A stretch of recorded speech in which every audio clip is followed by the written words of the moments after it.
ሰላም ላንተ ቀሲስም ሰላም ብያለሁ። ኃይልሻ ሁላችሁም ሰላም ብያለሁ። ሁለታ ሰላም ጠፍተሃል። የት ሄድክ? እውነትም ጠፍተሃል። አትታይም። አው ያው እንግዲህ ወደ ሰሜን ገብተን ወንጌል ለሰሜኑ እንግዲህ በዚህ ቀሲስ ዲበኩሉ ምን እያልክ ነው እንደሚሉኝ ያውቃለሁ። ለሰሜኑ ለህዝባችን ወንጌል ጌታ በረዳን መንገድ ለማድረስ ወደዛው ነን። አንተ ሰሜን ኢትዮጵያ ክርስቲያን አይደለም እንዴ?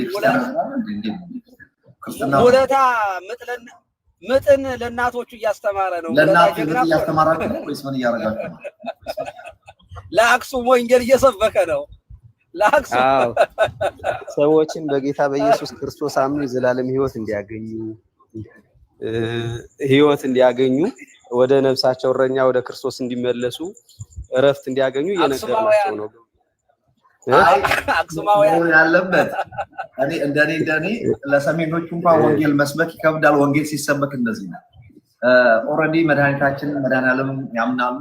ትንሽዬ ቀና ማድረግ ማቃናት ነው የሚቀረው። ቀሲስ ይስማማሉ? ህይወት በነገራችን ላይ በፕሮቴስታንቱ ወንጌል የሚሰበከው ለማያምን ሰው ነው ብሎ ያምናል። እኛ ወንጌል በየሳምንቱ ለኦርቶዶክሳውያን እንሰብካለን። እኔ ወንጌል ለራሴ ራሱ ሰብከዋለሁ። ወንጌል ለፍጥረት ሁሉ የሚሰበክ በየጊዜው ሰዎቹ በመንፈስ እንዲታደሱ ህሊናቸውን አይምሯቸውን በንስሐቸው እኔ ወንጌል ለሙስሊም ነው የምሰብከው። ወንጌል ኢየሱስ ክርስቶስ ሰው ነው ብሎ ለሚያምኑት ኦርቶዶክሳውያን በመድኃኒዓለም ያምናሉ። ለአክሱማውያን እንደሱ ነው ኃይልሻ እና ለአክሱማውያን ወንጌል መስበክ ማለት ወንጌልን ማበላሸት ማለት ነው። ባይዘው አይደለም የደበዘዘባቸው ወንጌልም ነው ኃይልሻ። ወንጌል ለአክሱማውያኑ ሲሰበክ ለህዝብ ኦርቶዶክስ ወንጌል ሲሰበክ ይሄ ከበር ያደረጋቸውን አንድዬን ትተው ተክልዬን፣ አንድዬን ትተው አንድዬን ትተው ኃይልሻ እንደዛ እሱ ተላው ላይ ገፈፍ አድርጎ አንድዬን ይዙ ማድረግ ነው። ለሰሜኑ ወንጌል የሚሰበከው እንደዚህ ነው። ሰላምን ፈልጉ፣ ጦርነትን አቁሙ፣ ህብረት አንድነት ያስፈልጋል። ሰው በማንነቱ በብሔሩ ሳይሆን መደራጀት ያለበት በኢትዮጵያዊነቱ፣ እንደ ሀገር በኢትዮጵያዊነት፣ እንደ ሃይማኖት ደግሞ ሰው የወደደውን እምነት የመከተል መብት አለው። ያንን ሪስፔክት ማድረግ። ለሰሜኑ የሚሰበከው ጦርነትን እንዲቆም ህብረት አንድነት እንዲኖር ብቻ ነው። ይሄ ኢጓችንን ይሄ የጦርነት ትራዲሽናችን እሱ እንዲወገድ ነው ምኞታችንም ጸሎታችንም እንጂ ሰሜን ክርስትና ለሰሜን መስበክ ማለት እንዳልሁ ነው። ያው ለእናት ምጥ ነው፣ ለእናት ምጥ ነው የሚሆነው። ቀሲስ ይሄን ቢሉ ኃይልሻ ቀሲስ እንደዚህ ቢሉ ምንም ማለት የሚጠበቅ ነው። ከሳቸው ይጠበቃል። ኦሬዲ እሳቸው ወንጌል ሰሜኑ ወንጌል የሚያደርስ እንጂ ወንጌል የሚደርስለት እንዳልሆነ አማኝ ሰሜኑ እንደሆነ ስለሚያስቡ ነው። ይሄንን ቢያስቡ አይገርመኝም ካሉበት ቤተ እምነት አንፃር። ኃይሉ ይሄንን ስታስብ ነው የሚገርመኝ እንጂ ኃይሉ ለሙስሊም ነው ወንጌል የምሰብከው ስትል ኦርቶዶክስ ወንጌል አያስፈልግም ወይ? እውነት ለመናገር እሱን እንዲው ያንተን ሐሳብ ምንድነው በዚህ ዙሪያ? ህይወት ማለት የዘላለም ህይወት ማግኘት ክርስቶስን ብቸኛ አዳኝ የዘላለም ህይወት በጸጋ በኩል እንደሆነ በእግዚአብሔር በክርስቶስ ኢየሱስ በእምነት በኩል እንደሆነ ይሄንን መስበክ የለብንም? ኦኬ፣ ጥሩ ጥያቄ ነው። ቻ 2 ደቂቃ ስጡኝ። ለወንጌል በምንሰብክበት ሰዓት እንደ ድሮ አይነት ጭፍን አስተሳሰብ የለኝም። አሁን እንዴት ነው ወንጌልን ለሙስሊም በምሰብክበት አይነት መልኩ ለኦርቶዶክስ አልሰብክም። እሱማ ወንጌል ለሁላችንም ቀሲስ እንዳሉት ለጴንጤውም ለሁሉም ያስፈልጋል። ወንጌል ማለት መቼም የነፃነታችን ደጅ ስለሆነ ኢየሱስ ያድናል የሚለውን ከስክራች ጀምሮ ያለውን ወንጌል ለሙስሊምና እንደ ነን ክርስቲያን ለሆነ ሰው በምሰብክበት አይነት መልኩ ኦርቶዶክስን አልሰብክም ያልኩበት ምክንያት ኦርቶዶክሳውያን መጀመሪያውኑ በመድኃኒታችን በጌታችን በኢየሱስ ክርስቶስ ያምናሉ። ሞቶ መነሳቱን ያምናሉ፣ መምጣቱን ያምናሉ፣ የዘላለምን ፍርድ ያምናሉ፣ ሁሉን ነገር ያምናሉ። ነገር ግን ምንድነው የኦርቶዶክሱ ችግር? ወንጌል በምንሰብክበት ሰዓት እንደ አዲስ ከስክራች በኢየሱስ እመኑ የሚል ስብከት ሳይሆን ይሄ የተሸፋፈነውን በብዙ ነገር በሃይማኖታዊ ስርዓቶች በተለያየ ነገር ብዙ ነገር ተሸፍኗል። ያንን ገለጥለጥ አድርገው ጌታችን ኢየሱስ ክርስቶስ ላይ ፎከስ እንዲያደርጉ የሚያደርግ ወደ ዋናው ነገር ላይ ፎከሳቸውን ወደዛ እንዲያደርጉ የሚያደርግ ወንጌል እንጂ ከስክራች በኢየሱስ እመኑ የሚል ስብከት ለአንድ ኦርቶዶክስ እጅ እንዴት አድርጌ ነው የምሰብከው?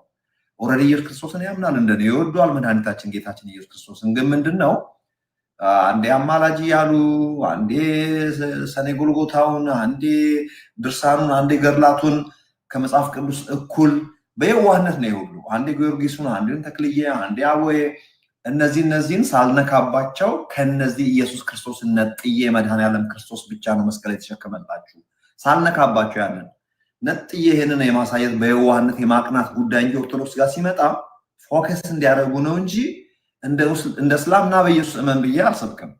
አሁን ጥንቃቄ አለኝ። እንደ ድሮ ዝም ብዬ ሙስሊሙንም ኦርቶዶክሱንም በአንድ ባክስ ውስጥ ማስቀምጠው ነው። ይሄንን በመናገር ይሄንን በማግኘት ምን እንዲያገኙ ነው ይሄን የምትነግራቸው? ጌታችን ኢየሱስ ክርስቶስ ላይ ፎከስ እንዲያደርጉ ኦርቶዶክሱ አርገው መስበክ ጥንቃቄ እንዲያገኙ ያምናል። ኦርቶዶክስ ፋይናሊ እንዲያገኙ ነው። አይልሻ አንዴ ምሳሌ እኔ አባቴና እናቴ ኦርቶዶክስ ነበር። አይ ቀሲስ የእርሱ አቋም እኮ የኔና የእርሱ አቋም ይታወቃል። አሁን እንትኑን ሽፍታ አስደረግ ነው የኃይልሻን እንትን ጎበዝ ነው እንመጣለን። ምን ችግር አለው? ለማንኛውም ግን ወደ አንተ ልምጣ። አንተ ደግሞ እንዴት እንደምትሰብከን እስኪ ንገረን። አሁን እንትን እንድልልህ ብዬ ነው። አሁን ኃይልሻ ትክክል ነው ያልከው፣ በቃ እስማማለሁ። እንደዚያ ነው እና አሁን ኦርቶዶክሳውያንን ሙለታ ስትሰብክ የእግዚአብሔር አብ ልጅ የድንግል ማርያም ልጅ ለዓለሙ ሁሉ ሞቷል ብለህ ትሰብከናለህ።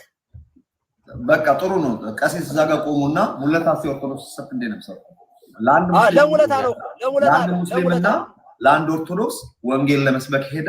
ኦርቶዶክሱ እንደነብሰብከው ሙስሊሙ እንደነብሰብከው እቺን ነገር መስማት ፈልጋለሁ። አይ ሙለታችን ብቻ ቆይ የኔን እንድትመልስልኝ ሙለታዬ ክርስቶስ ፖለቲካ ነው ለዓለሙ ሁሉ ሞቷል ለዓለሙ ሁሉ ሞቷል ብለህ ታስተምራለህ? እስኪ ንገረኝ። እንዴ ለዓለሙ ሁሉ መድኃኔዓለም ለዓለሙ ሁሉ ሞቷል ብለህ ታምናለህ አንተ? አዎ ለዓለሙ ሁሉ እኮ ነው የሞተው። ውስን ቤዘወት የተሆነው ቀሲስ ቆይ ዳይፈታ ያድርጉ። ቀሲስ ትክክለኛ ጥያቄ ጠየቁ። ለኦርቶዶክስ እንደነምሰብከው ለሙስሊም እንደነምሰብከው ሙለታችን ነገር መማር ፈልጋለሁ ካንተ እስቲ ንገረኝ። አይ ለምን መሰለህ ኃይሉ ሰው ይኸውልህ ሙለታ ካልቪኒስት ነው። ይኸውልህ ለዓለም ሁሉ ሞቷል፣ ለተመረጡ ሰዎች ሞቷል። አላወኩም። ስማ የዓለም መድኃኒት ነው ብሎ ያምኑ። ኦኬ የምን መድኃኒት ነው? ሙለታ የምን መድኃኒት ነው? ቆይ ልጨርስ። ካልቪኒስት እሰጥሃለሁ ሙለታ እሰጥሃለሁ። ባይዘው ይኸውልህ እንትና ሙለታ መድኃኔዓለም የዓለም መድኃኒት ሳይሆን የተመረጡት ሰዎች መድኃኒት እንደሆነ የመጣውም የተሰቀለውም ለተመረጡት ብቻ ነው ብሎ የሚያምን ሰው አንቀበልም እኮ ያ ነው እኮ። አሁን አንተ ለዓለም መድኃኒት ለዚያ ነው አክሱማውያንን ለዓለም ለእናንተ ሙቶላቸዋል ብሎ ባይዘው ማስተማር አይችልም። ለምን ይመረጡ አይመረጡ አያውቅም። ስለዚህ እና ለዚያ ነው ሙለታዬ ለራስቸዋለሁ። አዎ እንዴ ታዲያስ ቆንጆ ቀጥል ሙለታዬ። አዎ በመጀመሪያ ደረጃ ዓለም የሚለውን ኢንተርፕሪቴሽን ነው እንጂ የሚለያየን ባይ ዘ ወይ በጣም ሩቅ ነው ከቀሲስ ዲበኩሉና የኔ እምነት በጣም ነው የሰማይና ምድር ያህል ነው የሚራራቀው። እሳቸው ጭራሽ ማለት የኦርቶዶክስ ትምህርት ነው ወይ የሚለው ይሄ እርስ በርሱ በርግጥ ለመቀበል ይቸግራል። ምክንያቱም ሲከራከሩበት የከረመ ስለሆነ ማለት ነው። ከራሳቸው ልጆች ጋር ሲከራከሩበት የነበረ ነው። ለምን ለዓለም ሙቷል ብለው ኢየሱስ ክርስቶስ ስለሞተ አሁን ሰው ሁሉ ከኃጢአት ነፃ ነው፣ ከአሮጌው አዳም ነፃ ነው። አሁን የሚጠየቀው ባለማመኑ ምክንያት ነው እንጂ በቃ ኦልድ ኔቸር ያላመነው ሙስሊሙ መሐመድ ምንም በኦልድ ኔቸር ስር ነው ያለው። አሮጌው አዳም አይደለም፣ በቃ አዲስ ሰው ነው አይነት ነገር እንደዛ አይነት ነገር ቀሲስ ዲበኩሉ ይላሉ። እሳቸው ጋር ሲከራከሩ ነበር። አላልኩም፣ የራስክን ንገረን ነው ያሉ። ያንተን ነው አሁን ሰብከን እንደዚህ አላልኩኝም። ቆይ እኔ ደግላለሁ ከፈለክ ይኸውልህ እኔ እነግርሃለሁ ከፈለክ በቀዳማዊ አዳም ኃጢአት የሚጠየቅ የሚከሰስ በዚህ ዘመን የለም። እሱ በካሳ ተከፍሎ አዲስ ምዕራፍ ላይ ነው ያለ ነው። ሰውን የሚያስጠይቀው አሁን አዳማዊ የሚባል ሰው አለ የለም? አዳማዊ የሚባል ሰው አለ የለም? ቆይ ልነግርህ እኮ ነው። አሁን ሰው የሚጠየቀው በክርስቶስ ባለማመንና በማመን ነው። የመውጫ መግቢያ በሩም አሁን ክርስቶስ እንጂ የቀድሞው ኃጢአት የቀድሞው ፋይል ተዘግቷል። በዚያ የሚጠየቅ የሚከሰስ የለም። ይሄ ደግሞ ጥርት ያለ የመላው ኦርቶዶክስ ተዋሕዶ ቤተክርስቲያን ትምህርት ነው። አንተ ግን የምታምነው ክርስቶስ የዓለም መድኃኒት ነው ብለህ አታምነው። ቤዛ ሁሉ ዓለም መድኃኒ ዓለም ማለት አትችልም። ባይዘው አትችልም። ግድ የለም ወደዛ ወይ ለአንተ ዓለም ማለት እነሱ ብቻ ነው። ግድ የለም ቀሲስ። አይ አሁን አዳማዊ ለነሉተር እንኳን አዳማዊ የሚባል ሰው አለ? አይ ግድ የለም። አሁን እንዴት እንደምሰብከን ንገረን። ኃይል እንትን ሙለታ የሁለታችን ብቻ እንዳናረገው እንዴት እንደምሰብክ ለአክሱማውያን እንዴት እንደምሰብካቸው ንገረን። ቀሲስ እድልን እንስጠውና አሁን አዲስ ነገር ለኔ ተምሬያለሁ። ለካ ሙለታ ካልቪኒስት መሆኑን ረስቸው። የኔ ነገር እኮ ይሄ ነው ችግሩ። እርስ ታርገው እስቲ እንዴት ነው አንድን ኦርቶዶክስ ስታገኝ የምትሰብከው? እኔ እንዴት እንደምሰብክ ነግሬሃለሁ። ጥንቃቄ ያደርጋለሁ። ኦርቶዶክሱን ሄጄ እንደ አዲስ ልክ እንደ አንድ ሙስሊም በኢየሱስ ክርስቶስ እመን አልለው። ኦልሬዲ ያምናል። ያን ያመነውን ኢየሱስ ክርስቶስን ነው ማን እንደሆነ እንዴት እንደሞተለት ዲቴል የምነግረው ወዳጄ። ከዛ ዝም ብሎ ትራዲሽናሊ ሰብስቦ ያመጣውን ነገር ነው ይሄ ሁሉ ትርጉም የለውም። መጽሐፍ ቅዱስ ብቻ ኢየሱስ ብቻ ብዬ ነግረዋለሁ እኔ እንጂ ኢየሱስ እንደ አዲስ እመን አይደለም። አንድ ኦርቶዶክስ ከኔ በለጠን የሚያምነው። ለዚህ ምሳሌ እኔ እናቴና አባቴን ነው የምጠቀመው። እናቴና አባቴ ኦርቶዶክሳውያን ናቸው። ኦርቶዶክስ ሆነው ነው የሞቱት። መንግስተ ሰማያት እንደማገኛቸው ምን ጥያቄ የለኝም። ለምን ጌታችን ኢየሱስ ክርስቶስን በደንብ የሚያምኑ ናቸው። ግን ማርያም ታማልዳለች አይሉም አላልኩም። ወይም ደግሞ ፌቨሬት ቸርቻቸውን እንትና ያረጉም እያልኩ አይደለም። ኦርቶዶክሳውያን ናቸው። ነገር ግን መንግስተ ሰማያት ስለመውረሳቸው እርግጠኛ ነኝ። ለምን ጌታችን እናቴ ስትሞት መድኃኔ ዓለም ኃጢአቴን ይቅር በለኝ ስትል በጆሮዬ ሰምቻለሁ። ሰው እንደዚህ እያለ ሲኦል ሄዳል ብትለኝ እኔ አይገባኝም ሙለታ። ጌታም ደግሞ በደንብ ህልም አሳይቷት ምን ብሏት ምናምን ነው ጨርሳ ሄደችው። እቺ ሴትዮ ኦርቶዶክስ ነች። ሰብጀክቲቭ ነገር ነው ኃይሉሻ እያወራ ያለው። ሰብጀክቲቭ ነው አይደል?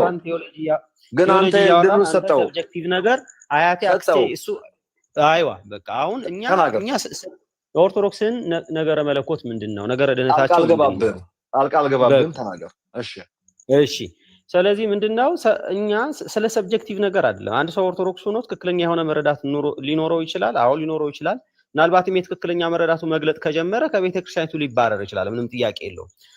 እኛ ግን የኦርቶዶክስን ቲዮሎጂ ምን ይመስላል? የኦርቶዶክስን ለምሳሌ ኦርቶዶክስን ነገረ ማርያም ሜሪዮሎጂ የምንለውን የኦርቶዶክስ ነገረ ማርያም ምንድነው? ከመጽሐፍ ቅዱሱ ጋር የኦርቶዶክስ ነገረ መላእክት ምን ይመስላል? ነገረ ቅዱሳን ምን ይመስላል? ኢቭን ነገረ እግዚአብሔር ምን ይመስላል የሚለውን ፈጽሞ ከመጽሐፍ ቅዱስ የራቀ ነው። አሁን እንዴት ነው የምንሰብከው?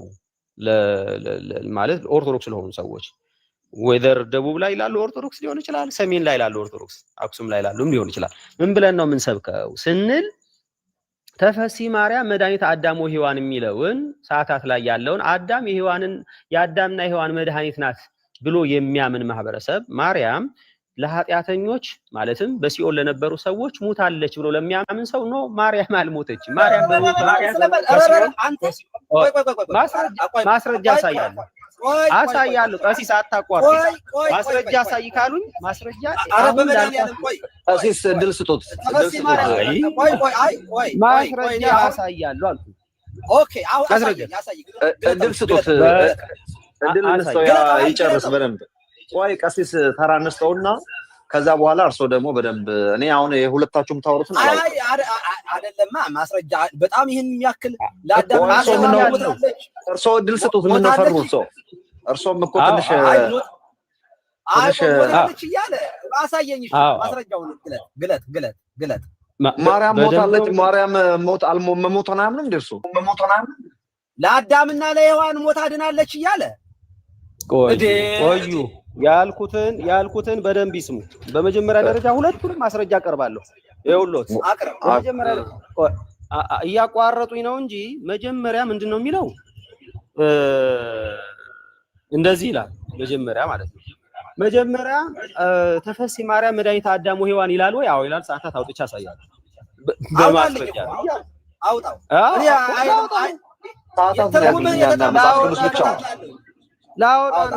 ላውጣ ነው እንጂ እኔ በየቀኑ ማዜማውን እኮ ነው አሁን ያልክልኝ። አውጣው ግን መጽሐፍ ቅዱስ ላይ ብቻ ለምን እናወራ? ማርያም መድኃኒተ አዳም ወሔዋን ወማዕዶታ ለሔዋን መድኃኒተ አዳም አዎ ለአዳም ፋሲካው ይቅርታ ወማዕዶታ ሰላም ተፈሴ ማርያም ለአዳም ፋሲካው ወማዕዶታ ለሔዋን ጠይት ያስመገወው የሚለውን ነው አይደል? መድኃኒተ አዳም ይላል አይልም? ኦኬ ከማውጣት ይላል አይልም? አውጣው እና ትርጉምህ አንተ እንዳልከው አይደለም ጌታዬ። ምንድነው የሚለው? እስኪ ንገሩኝ። እሱ አውጣው ተርጉመው አብራራው። መድኃኒተ አምላክ እኮ እያለ ነው። ሲቀድሱ እርሶ በዜማ ቀሲስ አክባሪዎት ነው። በዜማ ሲሉ እኮ መድኃኒተ አዳም አሏት። ማርያም መድኃኒተ አዳም ነች ወይ እንላታለን? ይኸውልህ መድኃኒት ማለት ምን ማለት ነው? መድኃኒት ሲባል እንላት ሪከርድ አድርጉልኝ ወዳጆቼ። ከዚህ በላይ ስህተት አለ እንደ ቀሲስ? ቆይ ኃይልሻ አትግባ። ቆይ እሺ አልገባም። እሺ መድኃኒት የሚባል ልጅ አለ በዚህ ዘመን። ይኸውልህ መድኃኒት የምትባል ሴት ልጅ አለች እዚያ በዚህ ዘመን። መድኃኒት እገሌ መድኃኒት ማለት ምን ማለት ነው? ቤዛ ማለት ምን ማለት? ባለፈው እንደተባለው እኮ ነው። ቤዛ ሲባል ምን ማለት ነው? መድኃኒት ሲባል ምን ማለት ነው? መድኃኒት ፓራሲታሞልም እኮ መድኃኒት እኮ ነው። ኦኬ ስለዚህ አሁን ምን ማለት ነው ነው እኛ በቤታችን የአዳምና የሔዋን መድኃኒት የሚለው ምን ማለት ነው እኮ አንተ ተርጉመውና እንዴት ነው ቤዛዊት ዓለም የምትሆነው? እንዴት ነው መድኃኒት ዓለም የምትሆነው? የኢየሱስ ክርስቶስ ስፍራ ለቅድስት ማርያም መስጠት ቀሲስ እንዴት ነው ይሄ ነገር እንዴ? ማለት አይደለም። ይኸውልህ በቃ እንግዲህ አስጣጥበሉና አንዴ እኔ ላስረዳ። እሺ አስረድነሽ። እሺ ያስረዳ። አሁን አንደኛ ካልቪኒስት ወንድማችን ለዓለም መድኃኒት ናት እመቤታችንን አይደለም የዓለም መድኃኒት ናት ኢየሱስንም የዓለም መድኃኒት ነው ብላችሁ እንደማታምኑ መጀመሪያ አመን። ኢየሱስ ራሱ የዓለም መድኃኒት አይደለም ለካልቪኒስቶች። እንኳን እመቤታችን መድኃኒታችን ኢየሱስ ክርስቶስንም መድኃኒታችን አይሉትም። ባይዘው ለዓለም መድኃኒት ነው። አቁመው ወደ መልሱ ይሄዱ። ፖለቲካውን ይተውት ነው ችግር። አይ በቃ ቀጥሉ። መልሱ ላይ መልስ። እሺ የኦርቶዶክስ ትምህርት ኢየሱስ ክርስቶስ የዓለም ሁሉ መድኃኒት እንደሆነ ነው የምናምነው እኛ። ተሰቅሎ ሞቶ በሞቱ ሞታችንን ያጠፋ ፍጹም ሰው ፍጹም አምላክ ሆኖ የሰውን ባህሪ የቀደሰ የሰውን ማንነትን ወደ ቀድሞ ቦታው የመለሰ በሩቅ ቢሲ አይደለም የዳነው እኛ ደም በሩቅ ቢሲ ደም ሳይሆን በመለኮት ደም ነው የተየጅ ነው። መለኮት ደም ማለት መለኮት የተዋህደው ስስቤት ሰውነቱ ማንነቱ አምላክ ወሰብ ነው እኛን ቤዛ ሆኖ ያዳነ። ከዚህ ውጭ ሌላ በሩቅ ቢሲ ደም አልዳንም። የቤተ ክርስቲያን ትምህርት ሙሉ በሙሉ ኢየሱስ ክርስቶስ የዓለም መድኃኒት እንደሆነ በማመን ነው የዳነው። ይሄ ነው። እመቤታችንን ቤዛ ስንል መድኃኒት ስንላት ምን ማለታችን ነው? ምን ማለታችን ነው ከተባለ እመቤታችን ድንግል ማርያም ጌታን በመውለድ ሕይወት እንጀራን የተገኘባት መሶባችን ስለሆነች፣ ለምሳሌ ሰው ለሰው መድኃኒት ነው ይባላል። ሰው ለሰው መድኃኒት ነው ማለት ሰው ለሰው ተሰቅሎ ያድናል ማለት ነው አይደለም። ሰው ለሰው መድኃኒት ነው ማለት ምን ማለት ነው? በችግር ጊዜ ሰው ቢደርስ የተራበን ሰው ቢደርስለት ቢያበላው ከረሃቡ ያድነዋል። ስለዚህ ዛሬማ እገሌ ልኮልኝ አዳነኝ። ለምሳሌ እኔ የተራበ ሰው ባበላ በረሃቡ ጊዜ ብደርስለትና እንጀራ ባበላው ቀሲስ ዲበኩሉ ደርሶ አዳነኝ ሊል ይችላል አንድ ሰው። ይሄ አማርኛ ቋንቋ ነው። በቃ ማንኛውም ሰው ሊል የሚችል ነው። ልክ እንደዚህ ሁሉ እመቤታችንንም መድኃኒት ክርስቶስን በመውለድ ስላዳነችን ምን ማለት ነው? ስላዳነችን ሴት በመውለድ ትድናለች ይላል መጽሐፍ እንዴ? ስለዚህ ይሄ ድነት ከቤዛነት ጋር የሚያዝ ከቤዛነት ጋር የሚያዝ አሉ እኮ በቃ ምክንያቱ አንድ ነው፣ ግልጽ ነው። ተደጋጋሚ የሰማነው ነገር ስለሆነ ልጨርስ። እሺ ጨርሱ። ግን ግልጽ ነው በቃ ጌታን ስለወለደች አሉ። በቃ አለቀ እኮ። ቆይ ጨርሻለሁ። አዎ ጌታን ስለወለደች መድኃኒት እንላታለን ያለ አንድ ሐዋርያ አለ የለም?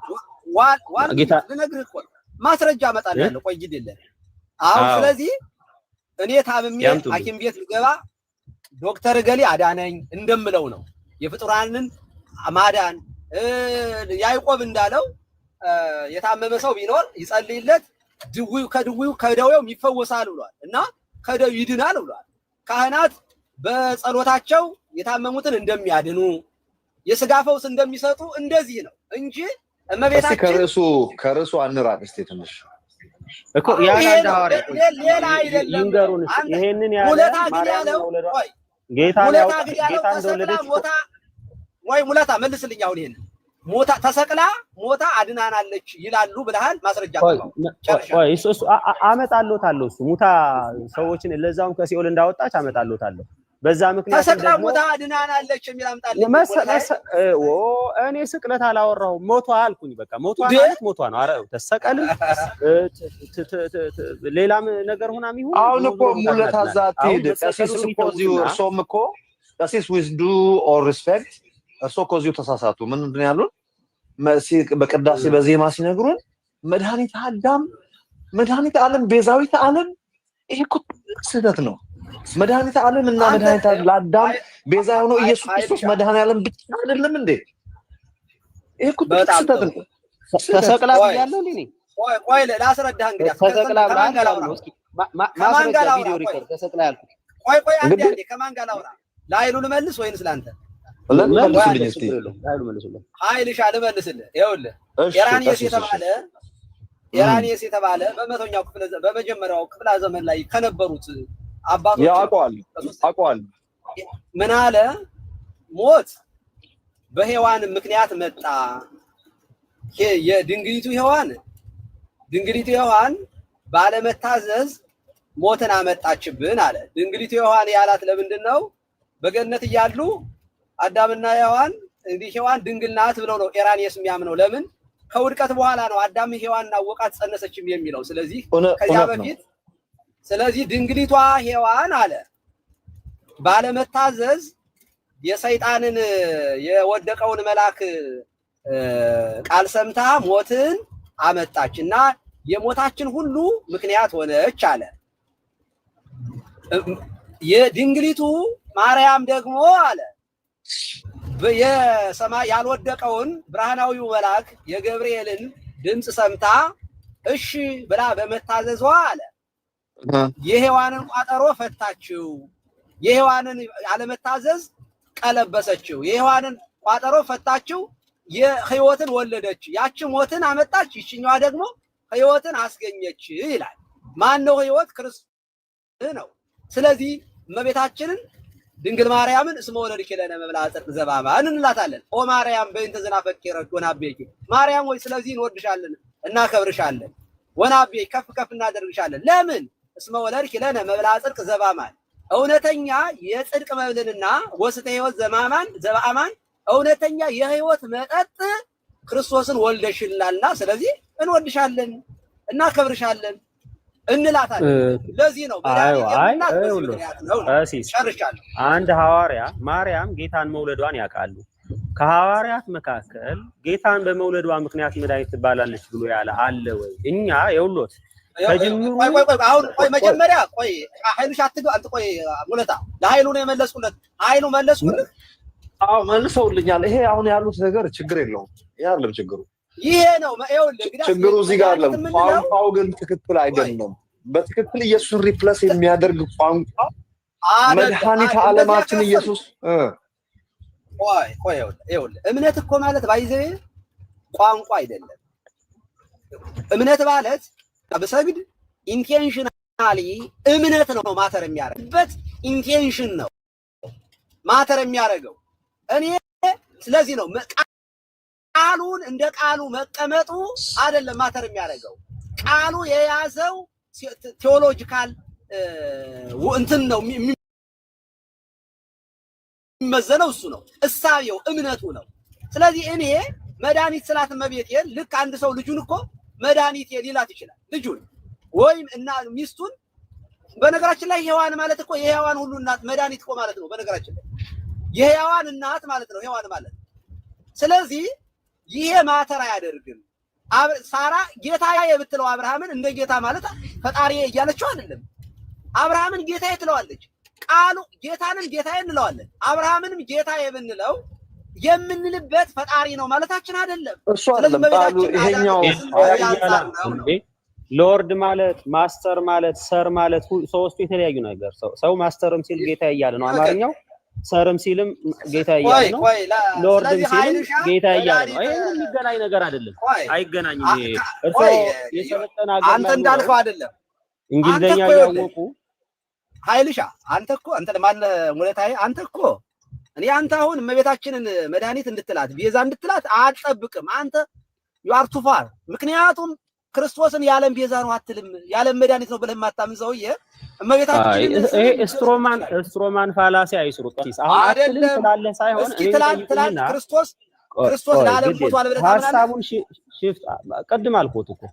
አዎ አሁን ለዓለም ማለት ትርጉሙ በግልጽ እኮ ነው። አዎ እኮ ብዬታለሁ። ለዓለም ሞቷል ማለት ግን እርሶ እንደሚሉት ቀርቶ እርሶን የሚቃወሙ ሰዎች እንደሚሉት ለተመረጡ ሰዎች ነው ትምህርት ይኸውልህ ነው ትምህርት እኮ የሚለው ክርስቶስ አስቀድሞ እግዚአብሔር አስቀድሞ የመረጣቸው አሉ። አስቀድሞ የመረጣቸው አሉ። አስቀድሞ እግዚአብሔር የመረጣቸው አሉ። ክርስቶስ የተሰቀለው ለነዚህ አስቀድሞ እግዚአብሔር ለመረጣቸው እሱ አይደለም። አሁን ሽፍት ለማድረግ አይሞክሩ። አሁን እንዴት ኦርቶዶክሳውያን ወንጌል ያስፈልጋል አይደለም። ይኸው የተጠየቁትን አይደለም እንዴ? ለምን ሽፍት አደረገ? ይሄንን ማምለጫ አሁን አንተ ራስህ አሁን መዳንክን አታውቅም። ባይዘው ይቆዩ አይደለም። ይኸውልህ ቀሲስ አንዴ ልንገርህ። መልስልኝ። አንተ አሁን ድነሃል አልዳንክም? አይ በቃ አሁን ምንድነው የፈለጉት? ማስረጃ አምጣልኝ ነበረ። ማስረጃ አምጣልኝ። ማርያም ለኃጢአተኞች በሲኦል ድነሃል አልዳንክም? እንደዚህ መጫወቻው እንኳን ጥሩ አይደለም። አይ ድኗል። እሱማ እኔም ልመስክርለት ጌታ ኢየሱስ ክርስቶስን አምኖ የተቀበለ ሰው መዳኑን አያውቅም። ኃይሉሻ መዳኑን አያውቀው። ምክንያቱም መመረጡና ለመመረጡን አያውቀው። እኔ ኦርቶዶክስ አይደለሁም። መዳኔን በደንብ ነው የማውቀው። ይሄው ተመርጠሃል? በደንብ እሺ የተመረጠ ሰው የዳነ ሰው ሊጠፋ ይችላል አይችልም? አይ አልጠፋም። የዳነ ሰውማ አይጠፋም። እኔ መስማማለሁ። ካልቪኒስት አይደለሁም ግን የዳነ ሰው የለም። ቆይ እሺ ይኸውልህ አሁን የዳነ ሰው ሊጠፋ ይችላል አይችልም? አይችልም። ሰው ከዳነ አይጠፋም። ቀሲስ የዳነ ሰው ቆይ አይዱሻ ማምለጫ ነው የፈለጉት። አሁን አይ ንገረኝ። የዳነ መልስ ሙለታ መልስ ማምለጫ አዎ አይ ነገርኩት እኮ ነው። የዘላለም ህይወት አለኝ። በቃ የዘላለም ህይወት አለኝ ማለት እኮ የተመረጠ ሰው አሁን ተመርጦ የዳነ ሰው ሊጠፋ ይችላል አይችልም? ነገርኩት እኮ ይሄ ግልጽ የሆነ ይችላል አይችልም? ሰው እኮ ሊጠፋ ይችላል አይችልም እኮ አለ እንዴ? አንዴ ላውራ እሺ እንጂ መልስልኝ። በጌታ በቃ አዎ በቃ ሰው በክርስቶስ ኢየሱስ የእግዚአብሔር ልጅ ከሆነ በኋላ ልጅ ወደ አለመሆን ወደ ሊቃላ ወይ ወደ ሌላ ነገር ሊቀየር አይችልም። ልጅ ነው በቃ ለዘላለም። ስለዚህ ከማይጠፋ አለቀ ልጅ ነው። በጣም ጥሩ። ሙስሊም ቢሆንስ?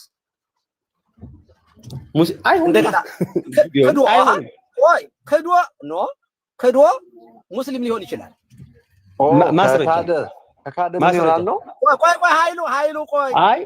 ማስረጃ በመጽሐፍ ቅዱስ አንድ ሰው እኮ ማስረጃ ያምጡ። ማስረጃ ሰጣለሁ። ቆይ በቃ እኔ ሙስሊም ቢሆን ይሄ this is subject ስለ ቲዮሎጂ ያወራን ሰብጀክቲቭ ነገር ያወራን። ቆይ አንደኛ ሙስሊም ቢሆንስ? ለምሳሌ ካልቪኒስት የነበረ ሰው ሙስሊም ቢሆንስ? አይውሉት አንድ ነገር ልንገሩት። በመጀመሪያ ደረጃ ምን ያልገባውት ነገር አለ መሰሉት? ቆይ ይጠፋል አይጠፋም ነው። እሱን ቆይ ምንድነው ላወራ ምንድነው? ቆይ ጠይቀው ቆይ ይላል። ቆይ እስቲ ቆይ ንገረን። አሁን ጥሩ ጥያቄ ጠይቀዋል። ጠይቀው ሊመልሱ ነው የፈለጉት ወይ ስለምንፈልግ ሙለታ አብራራልን። እሳቸውን ጥያቄ አግኝተዋል። የእሳቸው ጥያቄ ግር የሆነ ነገር ግን አያስወሩም። ከዳነ በኋላ በሆነ አጋጣሚ ሃይማኖቱን ትቶ አልፈልግም ክርስትናን እስላሞኛለሁ አሁን እንደምንሰማው ማለት ነው። እንደነዚህ ሰዎች እንዴት ነው አሁን አንተ የኛን ተውና ገባኝ አስረዳና እኔም ራሴ መማር ፈልጋለሁ ይሄን ነገር። እስቲ መልስ እንፈልጋለን ነገር። በመጀመሪያ ደረጃ አንድ ሰው የመዳኑን ማረጋገጫ ሌላ ሰው ሊሰጡ አይችልም። ምን ማለት ነው? አሁን የቀሲስ ሰብጀክቲቭ ነው ያልኩት የቴዎሎጂ አይደለም ባይዘው። ይሄ እንዲህ እውነት ለመናገር በጣም ነው የማዝነው። ከቀሲስም አልጠብቅም እውነት ለመናገር ማለት ምንም እንኳን ወንጌል ረዳኝ እኮ ጥያቄ እኮ የጠየቅነህ ኃይለ አንተ ልነግሮት ምን ማለት ነው? በመጀመሪያ ደረጃ አንድ ሰው ዳነ ሲባል መዳኑን ራሱ ነው የሚያውቀው እንጂ እኔ ስለ እከሌ መዳንን እርግጠኛ ልሆን አልችልም። ከኔ ጋር አብሮ ቃለ ሕይወት ሆኖ ሊያመልክ ይችላል፣ ሊዘምር ይችላል። መዳኑን ግን ያላውቅ እኔ አላውቅም። ስለዚህ ሰብከኝ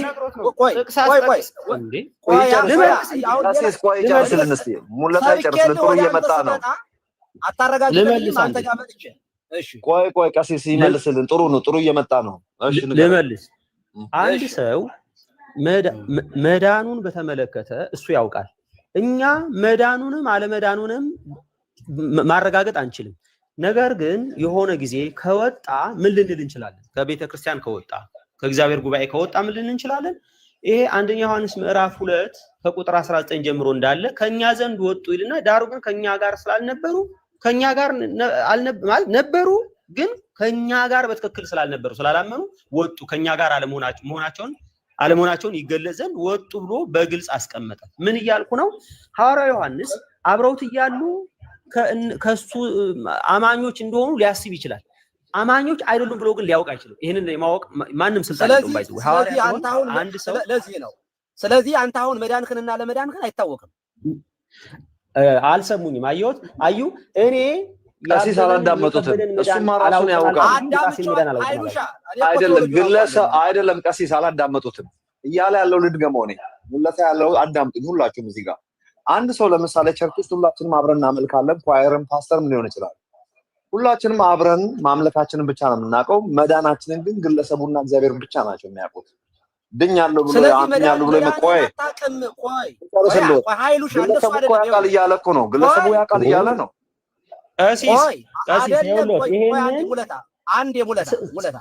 አዳምጠኝ። ጭራሽ አልሰሙኝም። አልሰሙትም። ቀሲስ እንዴ ስለራሴ እንዴት እንደሰማው ልንገርህ እንዴት እንደተረዳው ልንገርህ እና ኮሬክት አድርገኝ። አንድ ሰው መዳኑንና አለመዳኑን ራሱ ነው የሚያረጋግጠው፣ ራሱ ነው የሚያውቀው። እኛ አናውቅም አልክ። ኦኬ እንደዚህ አይደል ያልከኝ? ትክክል። ስለዚህ ሁለታ ጥያቄ አንድን ሰው አንድ የሰሜንን ሰው ሰበከውና አጠመከው። ይሄ የተጠመቀ ሰውዬ መዳኑንና አለመዳኑን አታውቅም፣ ኮንፈርም አታደርገው። እኔ አይደለሁም ኮንፈርም ማረገው። በቃ እኔ ይኸውልዎት አንድ ነገር ልንገሮት እንዴ። ቆይ ኮንፈርም ማረጋገጫ የለውም ማለት ነው። አንተ ኢየሱስ ጌታ ነው ብሎ ተቀብሏል፣ ምስክርነት ሰጥቷል። ይሄ ሰው የመዳኑንና አለመዳኑ አታረጋግጥም። ይሄን በምን አውቃለሁ የምሩ እንደተቀበለ? ዋሽቶስ ቢሆን እኔ ኢየሱስ ጌታ ነው ስለው እሺ አይድኑትን በምን አውቀህ ነው? ከአንተ ራስህ ቸርች ውስጥ ካሉ ሰዎች ወጥተህ ሌላን ሰው እንዲድኑ የምታደርገው በምን አረጋግጠህ ነው ታዲያ? አንተም እኮ ራስህ እርግጠኛ አይደለም ማለት ነው በዚህ አይነቱ ነው። እሺ አንድ ልንገር ጋይስ፣ ለኔ ድል ስጡኝ። ሌላው ያጠየቁኝ ልመልስላቸው።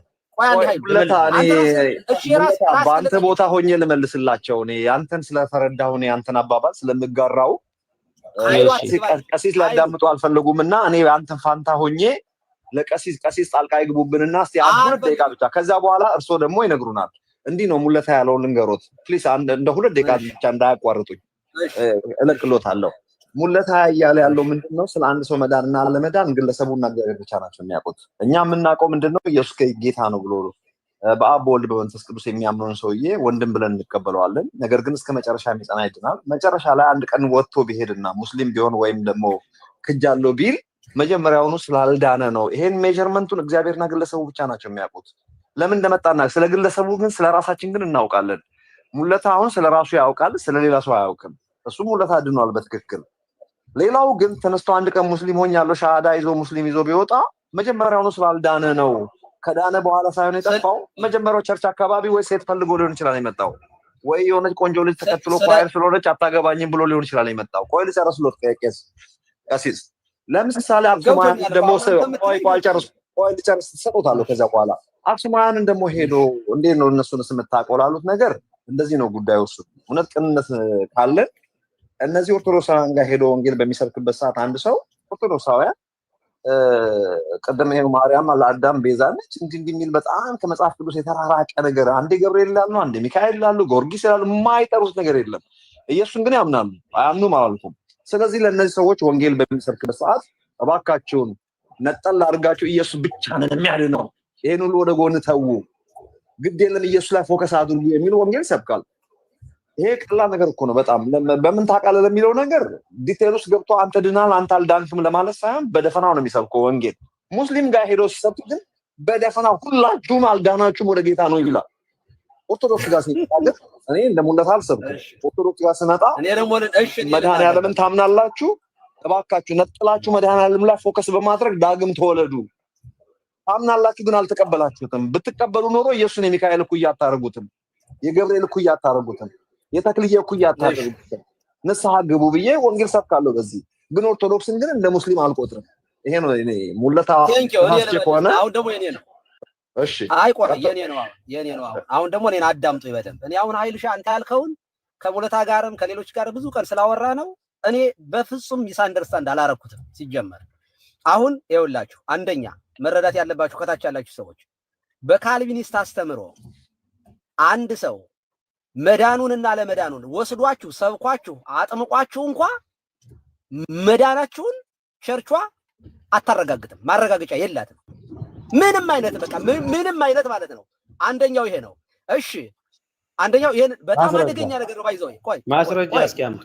ቆይ ሙለታ አልቃ እንዳገባባቸው እሳቸው ተራቸውን የጨረሱ አንድ ሁነኛ ሰው ይዤለውት መጥቻለሁ፣ አስተዋውቆታለሁ። ከታች አንድ ሁነኛ ሰው አለ፣ የእናንተው ነው። ያው ግን እኛ ነው ኃይልዬ ይቅርታ ኢንተራፕት ስላደረኩኝ መምህርንም ይቅርታ። አሁን ያልካት ነገር ኃይልዬ ትንሽ አንተ በዚሁ እንድትሄድበት ፈልጌ ነው ፊዶ ማይንድ ከተፈቀደልኝ። እሺ አሁን ኦርቶዶክስ ተዋህዶ ቤተክርስቲያን ኢየሱስን እኮ አዳኝ አድርጋ የተቀበለችው በ40 ቀናችን በተወለድን በ40 ቀናችን ኢየሱስ ክርስቶስን አብ ወልድ መንፈስ ቅዱስ ብለን ጥምቀት እናደርጋለን። እንዴ ኃይልዬ ይለያየው እቺን ለያሪ ልመልስለትና ኃይሉ ኢንተራ እንዴ ቆዩ እንዴ እኔን ከጀመርኩ በኋላ ቆያለሁ። እሺ ቀሲስ ያሬድ የታገሰን እንግዲህ ቀሲስ እያወሩ ኢንተራክት ማድረግ ትንሽ ይከብዳል። ያው ቀሲስ ትንሽ እናክብራቸው አባታችን።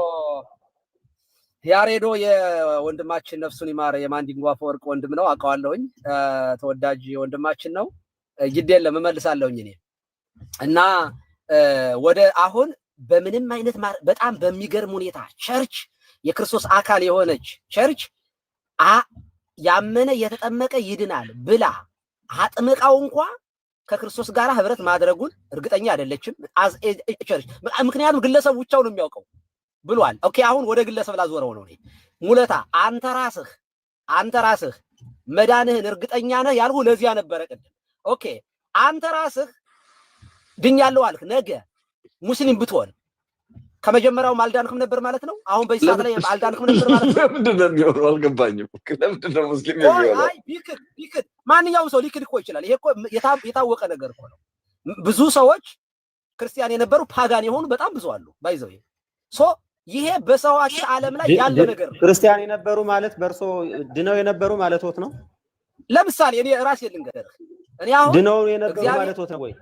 አንተ ራስህ እኮ ተው፣ ስለሌሎቹ ማውራት ስለማትችል አንተ ተው። ድነው የነበሩ ማለት ወት ነው ወይ? ጨርሱና ሙለታ ተራውን በደንብ ያስረዳል።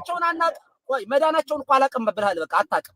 ካልቪኒስት መዳንና ለመዳኑ ሰው እርሶ ስለሚያውቁ አንተን ነው ራስህን ነው የምጠይቀህ። ከዚህ በኋላ ስለሌሎቹ ሪስፖንሲቢሊቲ መውሰድ አትችልም። እኔ ድኖ የነበረ ሰው ወደ እስልምና ይቀየራል የሚል እምነት አልተናገርኩም። እርሶ ግን ድኖ የነበረ ክርስቲያን የነበረ ሰው አንተ ራስህ ቆይ ሙለታ አንተ ራስህ ነገ ቆይ አዳምጠኛ አትሽሽ እንጂ ሙለታ አንተ ራስህ ድኛለሁ ብለኸኛል። ኦኬ ድኛለሁ ብለኸኛል ቅድም ስላልከኝ። ኦኬ ድኛለሁ ብለሃል። ነገ ሙስሊም ብትሆን ትድናለህ አትድንም?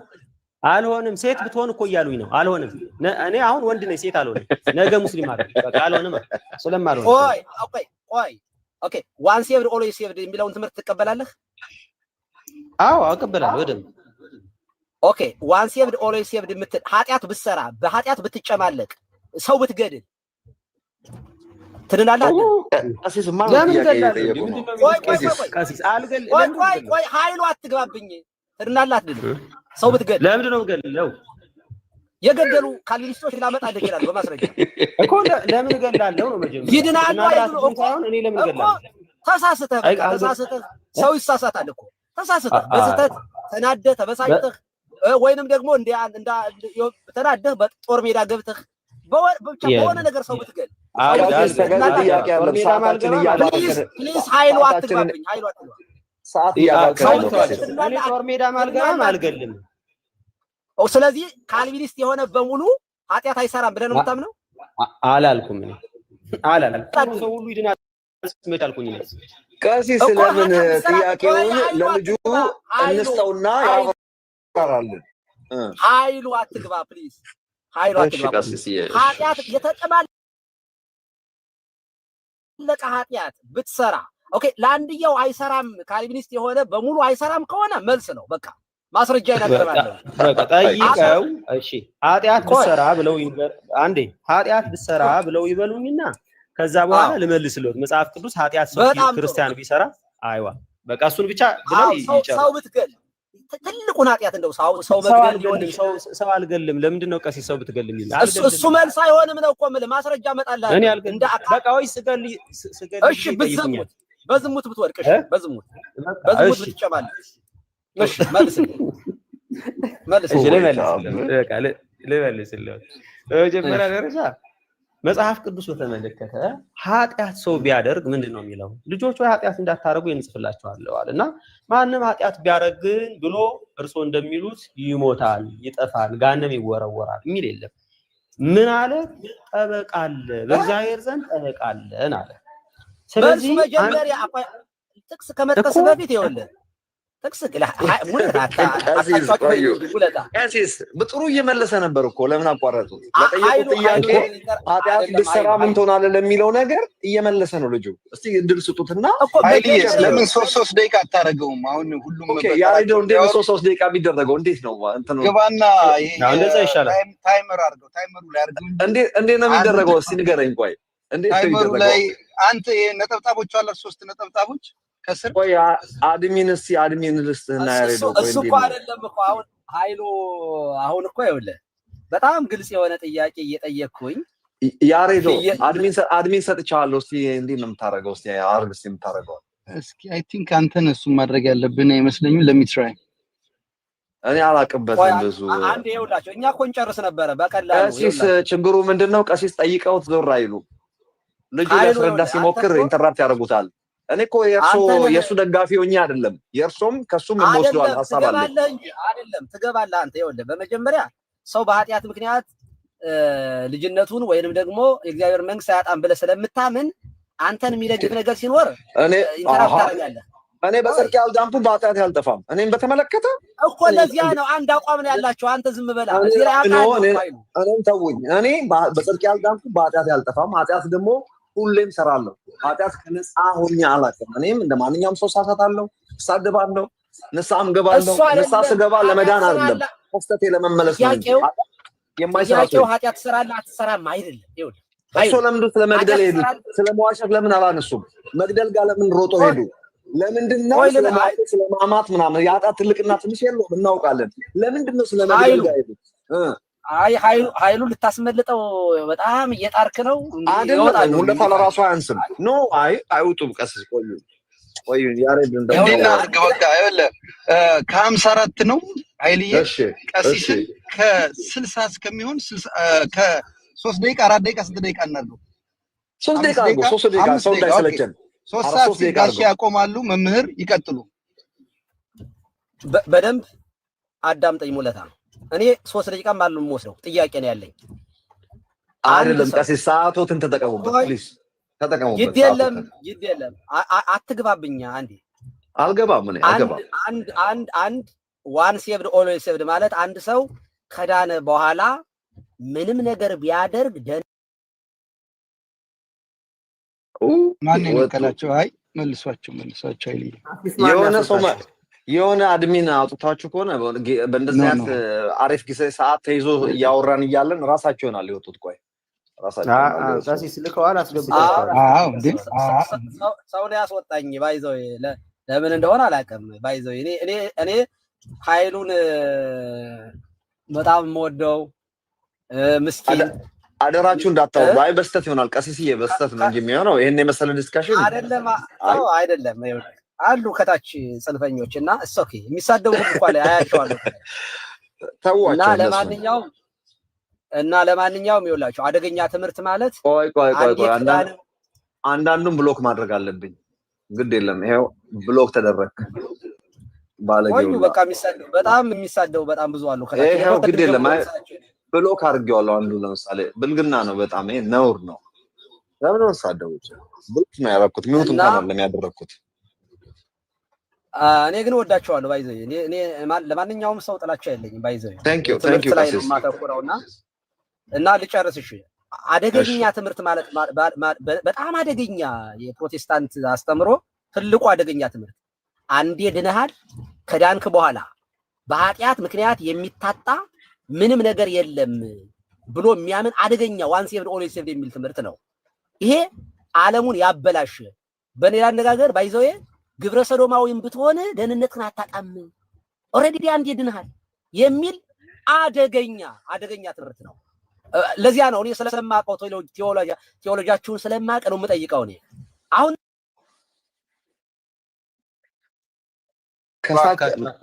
ሞዴሬተሩን በሙሉ አንሰው ኃይልዬ፣ ሞዴሬተር የሰጠው ሰው በሙሉ እዚህ ጋር ካለነው ውጭ ለሁሉም አንሳው። ቆይ እስቲ ሞዴሬተር እንዳንሳው ቀሲስን ፕሊስ አታስወጧቸው። አይ ሞዴሬተር ያላቸው ሰዎች ነው የሚነቅሏቸው። ሞዴሬተር ያለው ሰው እንደዚህ አድርጎ ከሆነ አዝናለሁ በጣም። ለምን እንደሚረብሹን አይ ሊያስወጣ የሚችለው አይልሻ ሞዴሬተር ያለው ነው። የሌለው ሰው እንዴት ነው? እሺ ሞዴሬተር እንዴት ነው የሚገኘው? ቆይ አንተ ይሰማል በትክክል I think እንትን ነው መሰለኝ። ለኔ ሰማኝ ይሰማል አይሰማም? ለእናንተ ይቅርታ እንኳን ሳትጠይቁ ብላችሁ ቀጠላችሁ እኮ ኃይሉ። ቀሲስ እኛ አይደለም ያስወጣኑት፣ ማን እንዳስወጣውት አላወቅንም። በጣም ስህተት ነውና በጣም ይቅርታ፣ በጣም ይቅርታ ቀሲስ። በጣም ጥሩ። አንድ ነገር ብዬ ልውጣ፣ እኔም ልውጣ። አንደኛ ብሎክ ነው ያደረጉኝ ቶታሊ። ቴክስት አድርጌልሃለሁኝ ደውዬልህም ነበር እና እኔ ባይዘው በዚህ ደረጃ በጣም ጥላቻ ያላችሁ ሰዎች ካላችሁ ራሳችሁን ፈትሹ። ምሕረት ያርግላችሁ ጌታችን። እኔ ለማንኛውም ጥላቻ የለኝም። ኃይሉ ጋር የመጣሁት ራሴ ነኝ። ፕሮቴስታንት እንደሆነ አውቃለሁ። ትምህርቱን ራሱ በጣም ነው የምተቸው፣ ግን ሰውነቱን በጣም ስለማከብር በጣም ምስኪን ወንድማችን ስለሆነ ፕሮቴስታንትነቱ ሳያግደኝ የመጣሁት ማንኛውንም ሰው ሳላበላልጥ የምወድ መሆኔን ኦርቶዶክሳዊነቴን ነው የሚያረጋግጠው ይሄ እንጂ ሰው በትምህርት ተተቸ ማለት ጥላቻ ነው ማለት አይደለም። እንደዚህ አታስቡ። ሙስሊሞች ወንድሞቻችንም እንወዶታለን፣ እኛም እንወዶታለን ቀሲስ እና ትክክል አይደለም። ለማንኛውም ትምህርት የላጠቃልና እኔ ልውጣ፣ እድል ሰጡኝ እና እናንተ ማውራት ትችላላችሁ። በኢትዮጵያ የሚወጡ ከሆነ ቀሲስ ለጥያቄያችን ምላሽ ሰጥተው ቢወጡ መልካም። ሙለታ ለምን መሰለ ሙለታ፣ ቆይ እኔ አሁን ሌላ ፕሮግራም ሌላ ጉባኤ ለወጣ ስለሆነ ካንተ ጋር እኮ ኤኒ ታይም እናወራለን ወንድማችን ነህ። እናንተ ደግሞ አንደኛው ቀሲስ እርሶ ሲወጡ ቀሲስ እያሉ ለምን አላወራህም እንዳልባል፣ ቀሲስ እያሉ ለምን አላወራህም ሰው በሌለበት እንዳልባል እርሶ ስታወራ ነበር እስካሁን እኮ የሚላል አይ ሌሎት የፈለኩት ይኸውልህ አሁን እርሶ እያሉ ላንሳና ቆይ ኃይሉ አንተ ማለት ቆይ እኔ አሁን ይኸውልህ ከወጣሁ በኋላ እንደፈለክ ማለት ትችላለህ። በል እኮ እኔ እኮ አሁንም ስትል ነበር። እኔ ስወጣ እንደወጣሁ እኮ ቀጥላችኋል ትምህርቱን፣ ችግር የለውም በሉ። ግን የኛን ትምህርት ግን ተናግሬ ልውጣ እንዴ? የራሴን የቤተክርስቲያናችን አቋም ነገር አይ እኮ ቀሲስ አንዴ ቃ እኮ ነው ብዙ አላወራም። አንዴ ቃ 30 ሰከንድ ነው። አሁን ምን እያልክ ነው ሙለታ እንዴ? ትናንት አሁን ለኔ እድል ስጡኝ እኮ ነው የምልህ።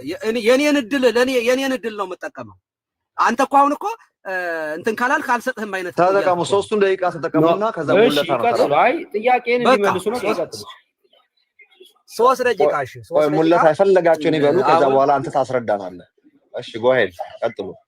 አዎ በኢትዮጵያ ኦርቶዶክስ ተዋሕዶ ቤተክርስቲያን የዓለም መድኃኒት አንዱ ጌታችን መድኃኒታችን ኢየሱስ ክርስቶስ ነው። በመስቀል ላይ ተሰቅሎ ያዳነን በደሙ በከበረ ደሙ ፈሳሽነት የዋጀን እርሱ ነው። ከሱ ውጭ ሌላ ተሰቅሎ ያዳነን ቤዛ መድኃኒት የሆነን የለም። ይሄ በቃ የመጨረሻ ቤተክርስቲያኗ ያለምንም ነቅነቅ ሳትል 2000 ዓመተ ምህረት የደፈነችው ለዚህ ነው እንጂ በአለት ላይ ባልተሰራ በድቡሽት ላይ በተሰራ እምነት ላይ ፈራርሶ ነበር የሚወድቀው። እስካሁን ድረስ ኮንክሪት ናት ቤተክርስቲያኗ፣ አለት ናት። እና ይሄ የጸና እምነቷ ነው። ከዛ በተረፈ እመቤታችንን ቤዛ ብንላት አዳነች ብንል ሰውን ለምሳሌ ሰው ለሰው መድኃኒት ነው።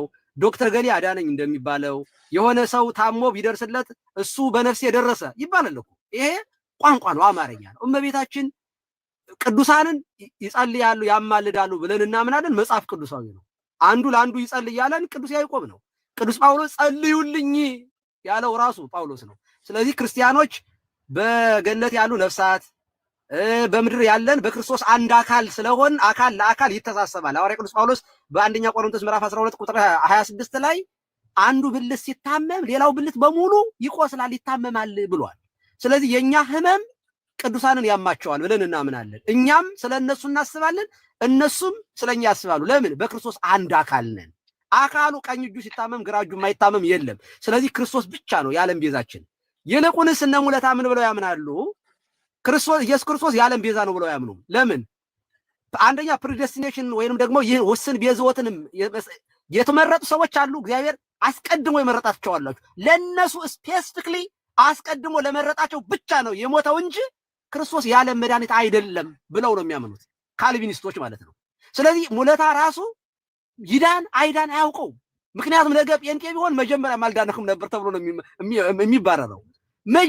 ይህን ያህል ዓመት ሙሉ ሲሰብክ ኖሮ እኛ ግን ምን እንላለን? አንድ ሰው ከዳነ በኋላ ኃጢአት ቢሰራ ንስሐ ባይገባ እስከ መጨረሻው በኃጢአት በሰራ ቁጥር ቁርጥ እየተደረገ ይወድቃል ማለት አይደለም። ግን ንስሐ ሳይገባ እስከ መጨረሻው በኃጢአት ጭምልቅልቅልቅ እንዳለ ከሞተ እንዲህ ያለውን ሰው ቅዱስ ጳውሎስ እንደነገረን የእግዚአብሔር መንግስት አይወርስም። በገላትያ ምዕራፍ 5 ላይ እንደሚነግረን የተገለጡ የሥጋ ስራዎችን የሚያደርጉ ሰዎች የእግዚአብሔር መንግስት አይወርሱም ብሏል። አይወርሱም።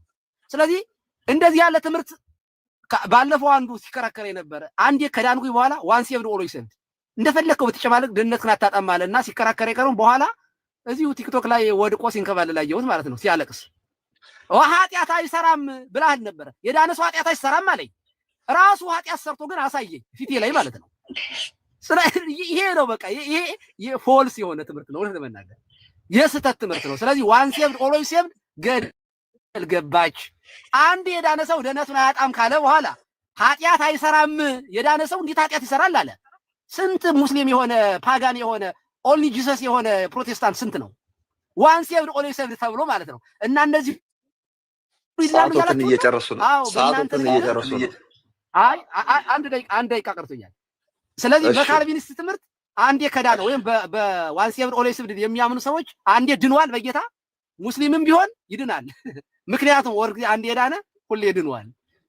ግብረ ሰዶም ቢሆን ድነቱን አያጣም። የፈለገውን ኃጢአት ቢሰራ አያጣም። ንስሐ ካልገባ ባይገባም ችግር የለም። እንደዚህ ያለ ትምህርት በዘራቸው አይድረስ። እግዚአብሔር ይስጥልኝ። ከዚህ ዳኑ ነው የምንለው። ኦርቶዶክስ ሙለታ ስለተቆራረጥክና ብዙም ስለጠበቅ አንተ 5 ደቂቃ ያህል ያሬዶ 5 ደቂቃ ስጠው ለሱ። ምክንያቱም ብዙ በመሀል ኢንተራፕት አድርገህ ነው ቆይቷል እና እስቲ ቀሲስ 10 ደቂቃ 20 ደቂቃ ችግር የለብኝም። አይልዬ አባታችን ግን አንድ ጥያቄ በጠይቃቸው ደስ ይለኛል። ሳይሄዱ እንዳይሄዱ ያሬዲ ይቆያሉ። እኔንም ስለሚሰሙኝ እንግዲህ አይ ይጠይቀኝና የኔን ልጨርስ። እንግዲህ ጠይቀኝ። አሁን ባልኩት ላይ መጀመሪያ ስሙኝ እንጂ እርስዎ እያሉ አውርተውማ አይውጡ።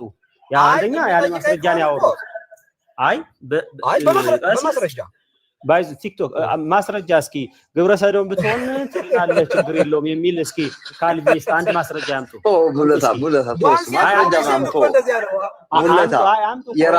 ሙለታ ማስረጃ ማምጡ። ዝም ብለው ይሄ ባይዘው ቲክቶክ ነው። ቲክቶክ ስለሆነ እዚህ ጋር የተማረ ሰው ነው ያለው። ማስረጃ የሚጠይቅ ዝም ብሎ በዘፈቅደ ዘግና አምጥተህ እመነኝ ይሄንን አውደ ምህረት ላይ ሊኖር ይችላል። ማንም ዝም ብለው አውደ ምህረት እንደምትሉት እኔ አውደ ምህረት ነው ብዬ ባላምንም እዛ እንደፈለጉ ቢናገሩ የንስሐ ልጆች ላይጠይቁት ይችላል ማስረጃ። እኛ ግን እንጠይቃለን ማስረጃ። ሙለታ ከዛ ውጣ ሙለታ።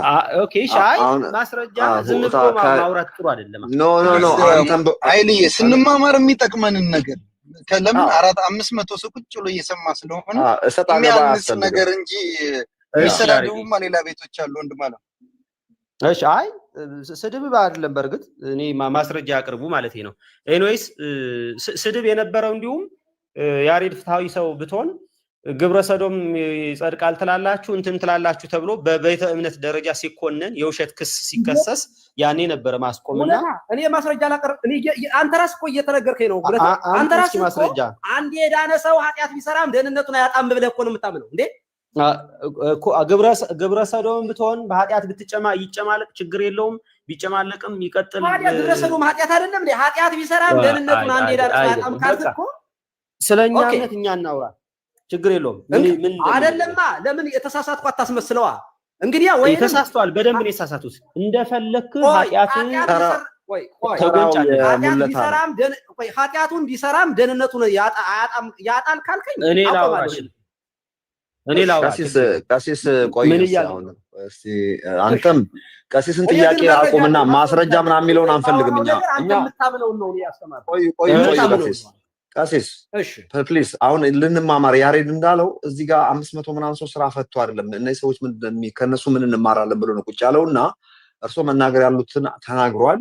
ሙለታ እኔም ለመስማት በጣም ጓጉቻለሁ። የፕሪዴስቲኔሽንም አስተሳሰብ በዛው እንድታስተምረን እስቲ ቀሲስ ላሉትን ምላሽ እንዲሆን መናገር የምትፈልገውን አንተም ትንሽ ሚኒመም 5 ደቂቃ ወስደ ቀሲስ ከዛ በላይም ስለሄዱ እስቲ አስተምረን።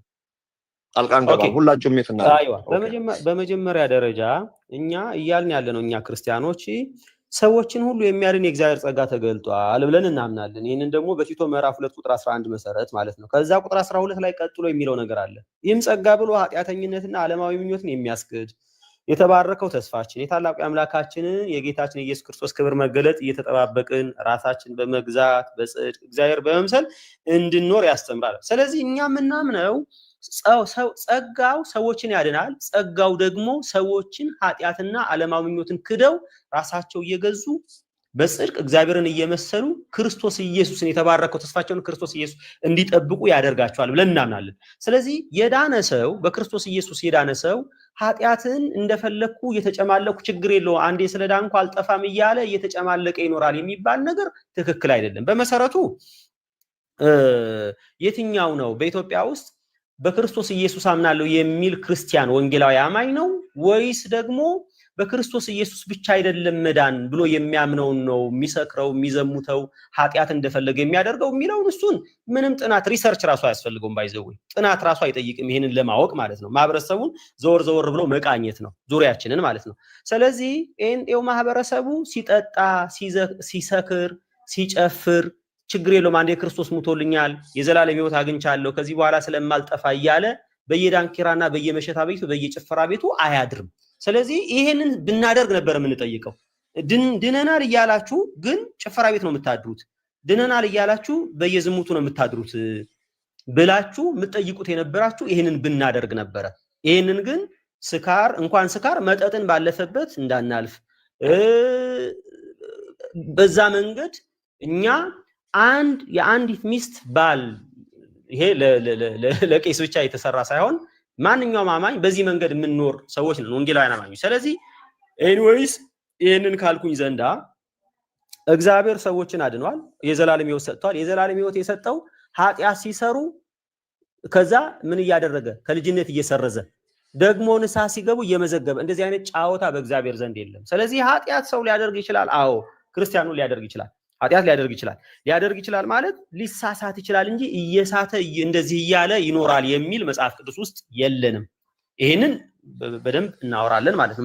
ምክንያቱም መጽሐፍ ቅዱስ የእግዚአብሔር ልጆችና አንደኛ ዮሐንስ ምዕራፍ 3 ላይ የዲያብሎስ ልጆች በዚህ የተገለጡ ናቸው ካለ በኋላ ኃጢአትን የማያደርግ ጽድቅን የማያደርግ ወንድሙን የሚጠላ ከእግዚአብሔር አይደለም ብሎ ከዲያብሎስ እንደሆነ ነገር ግን ከእግዚአብሔር የተወለደ ኃጢአት ሊያደርግ እንደማይችል ዘሩ በእርሱ ውስጥ ስላለ ኃጢአት ሊያደርግ እንደማይችል መጽሐፍ ቅዱስ በግልጽ ይነግረናል። እና ስለዚህ ይሄን ነው ዘሪቱ ይላል። ዘሪቱ ኦርቶዶክስ እያለች ነው ይሄን ያደረገችው። ኤኒዌይስ ወደ ኦርቶዶክስ ትምህርት ልምጣ።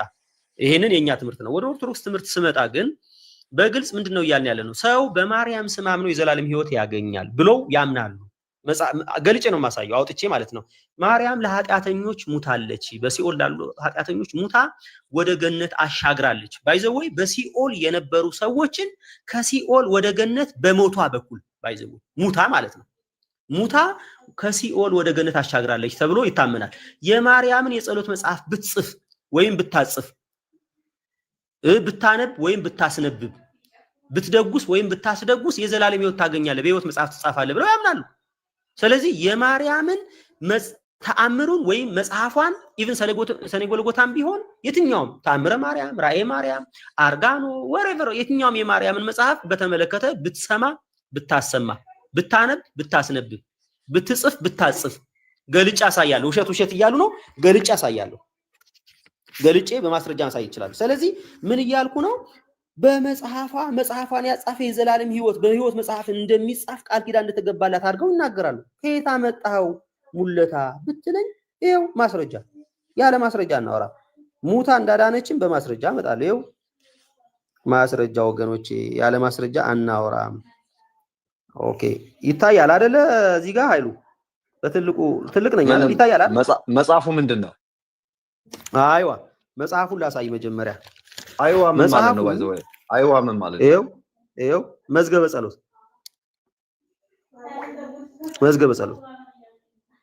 ይሄን እንደ ኦርቶዶክስ ዋና መጽሐፍ ማቅረብ እንችላለን እንዴ?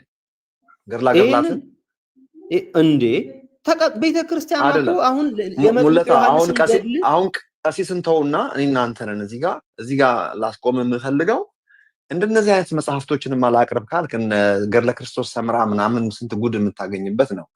ኦርቶዶክስ ቤተክርስቲያንን ይወክላሉ ወይ እነዚህ መጽሐፍቶች? እነዚህ በየዋህነት በየገዳሙ አንዳንድ ሰዎች ተነስተው የጻፉት በቅንነቱ ዘመን ተስፋ ገብረስላሴ ዘብሔረ ቡልጋ ታውቃለህ፣ ማተሚያ ቤት ስለነበራቸው ጸሎተ ማም ተብሎ ማንም ተገለጠልኝ የተባለው በየገዳሙ ይጻፍ እንደነበር ሁላችንም እናውቃለን። ያኔ በየዋህነት ዘመን በቅንነት ዘመን ሰው መጽሐፍ ቅዱስም ስለማያነብ ያላቸው ሰዎች እንኳን ተንተርሶ በሚተኙበት ዘመን በየዋህነት የኦርቶዶክሱ ማህበረሰብ ያንን ይዞ ያቆየውን የኦርቶዶክስ ዶግማና መሰረታዊ የእምነት እንትን አርገር እንደነዚህ አይነት መጽሐፍቶችን እናቀርብ ከሆነማ ሌላ ችግር ነው። ግን ነገር ልንገር አሁን ትንሽ ፈራለሁ። ለዚያ ነው እኔ እነዚህ መጽሐፍ አልቀበልም። እኔ ግን እነዚህ ኦርቶዶክስን ይወክላሉ ወይ ሙለታ? እውነት ለመናገር አዎ እንዴ የመጥምቁ ዮሐንስ ገድልን እኮ ገድላችን አይደለም ብለው አወገዙ አይደለ? ይሄው አሁን እኮ ደቂቃው ጨርሷል። በነገራችን ላይ 7 ደቂቃ ሆኖታል። እኔ ሙለታ 1 ደቂቃ አስቲድና ለቀሲስ ለመልሰለት 7 ደቂቃ አልፏል። ሊጨርሳ ላሳይ ማስረጃ ስለተባልኩ ማስረጃውን ላሳይ። ይሄው ማስረጃው ችግር የለውም። ይሄው ማስረጃውን የምስጋናሽን መጽሐፍ ያጻፈ እኔ በሕይወት መጽሐፍ እጽፈዋለሁ።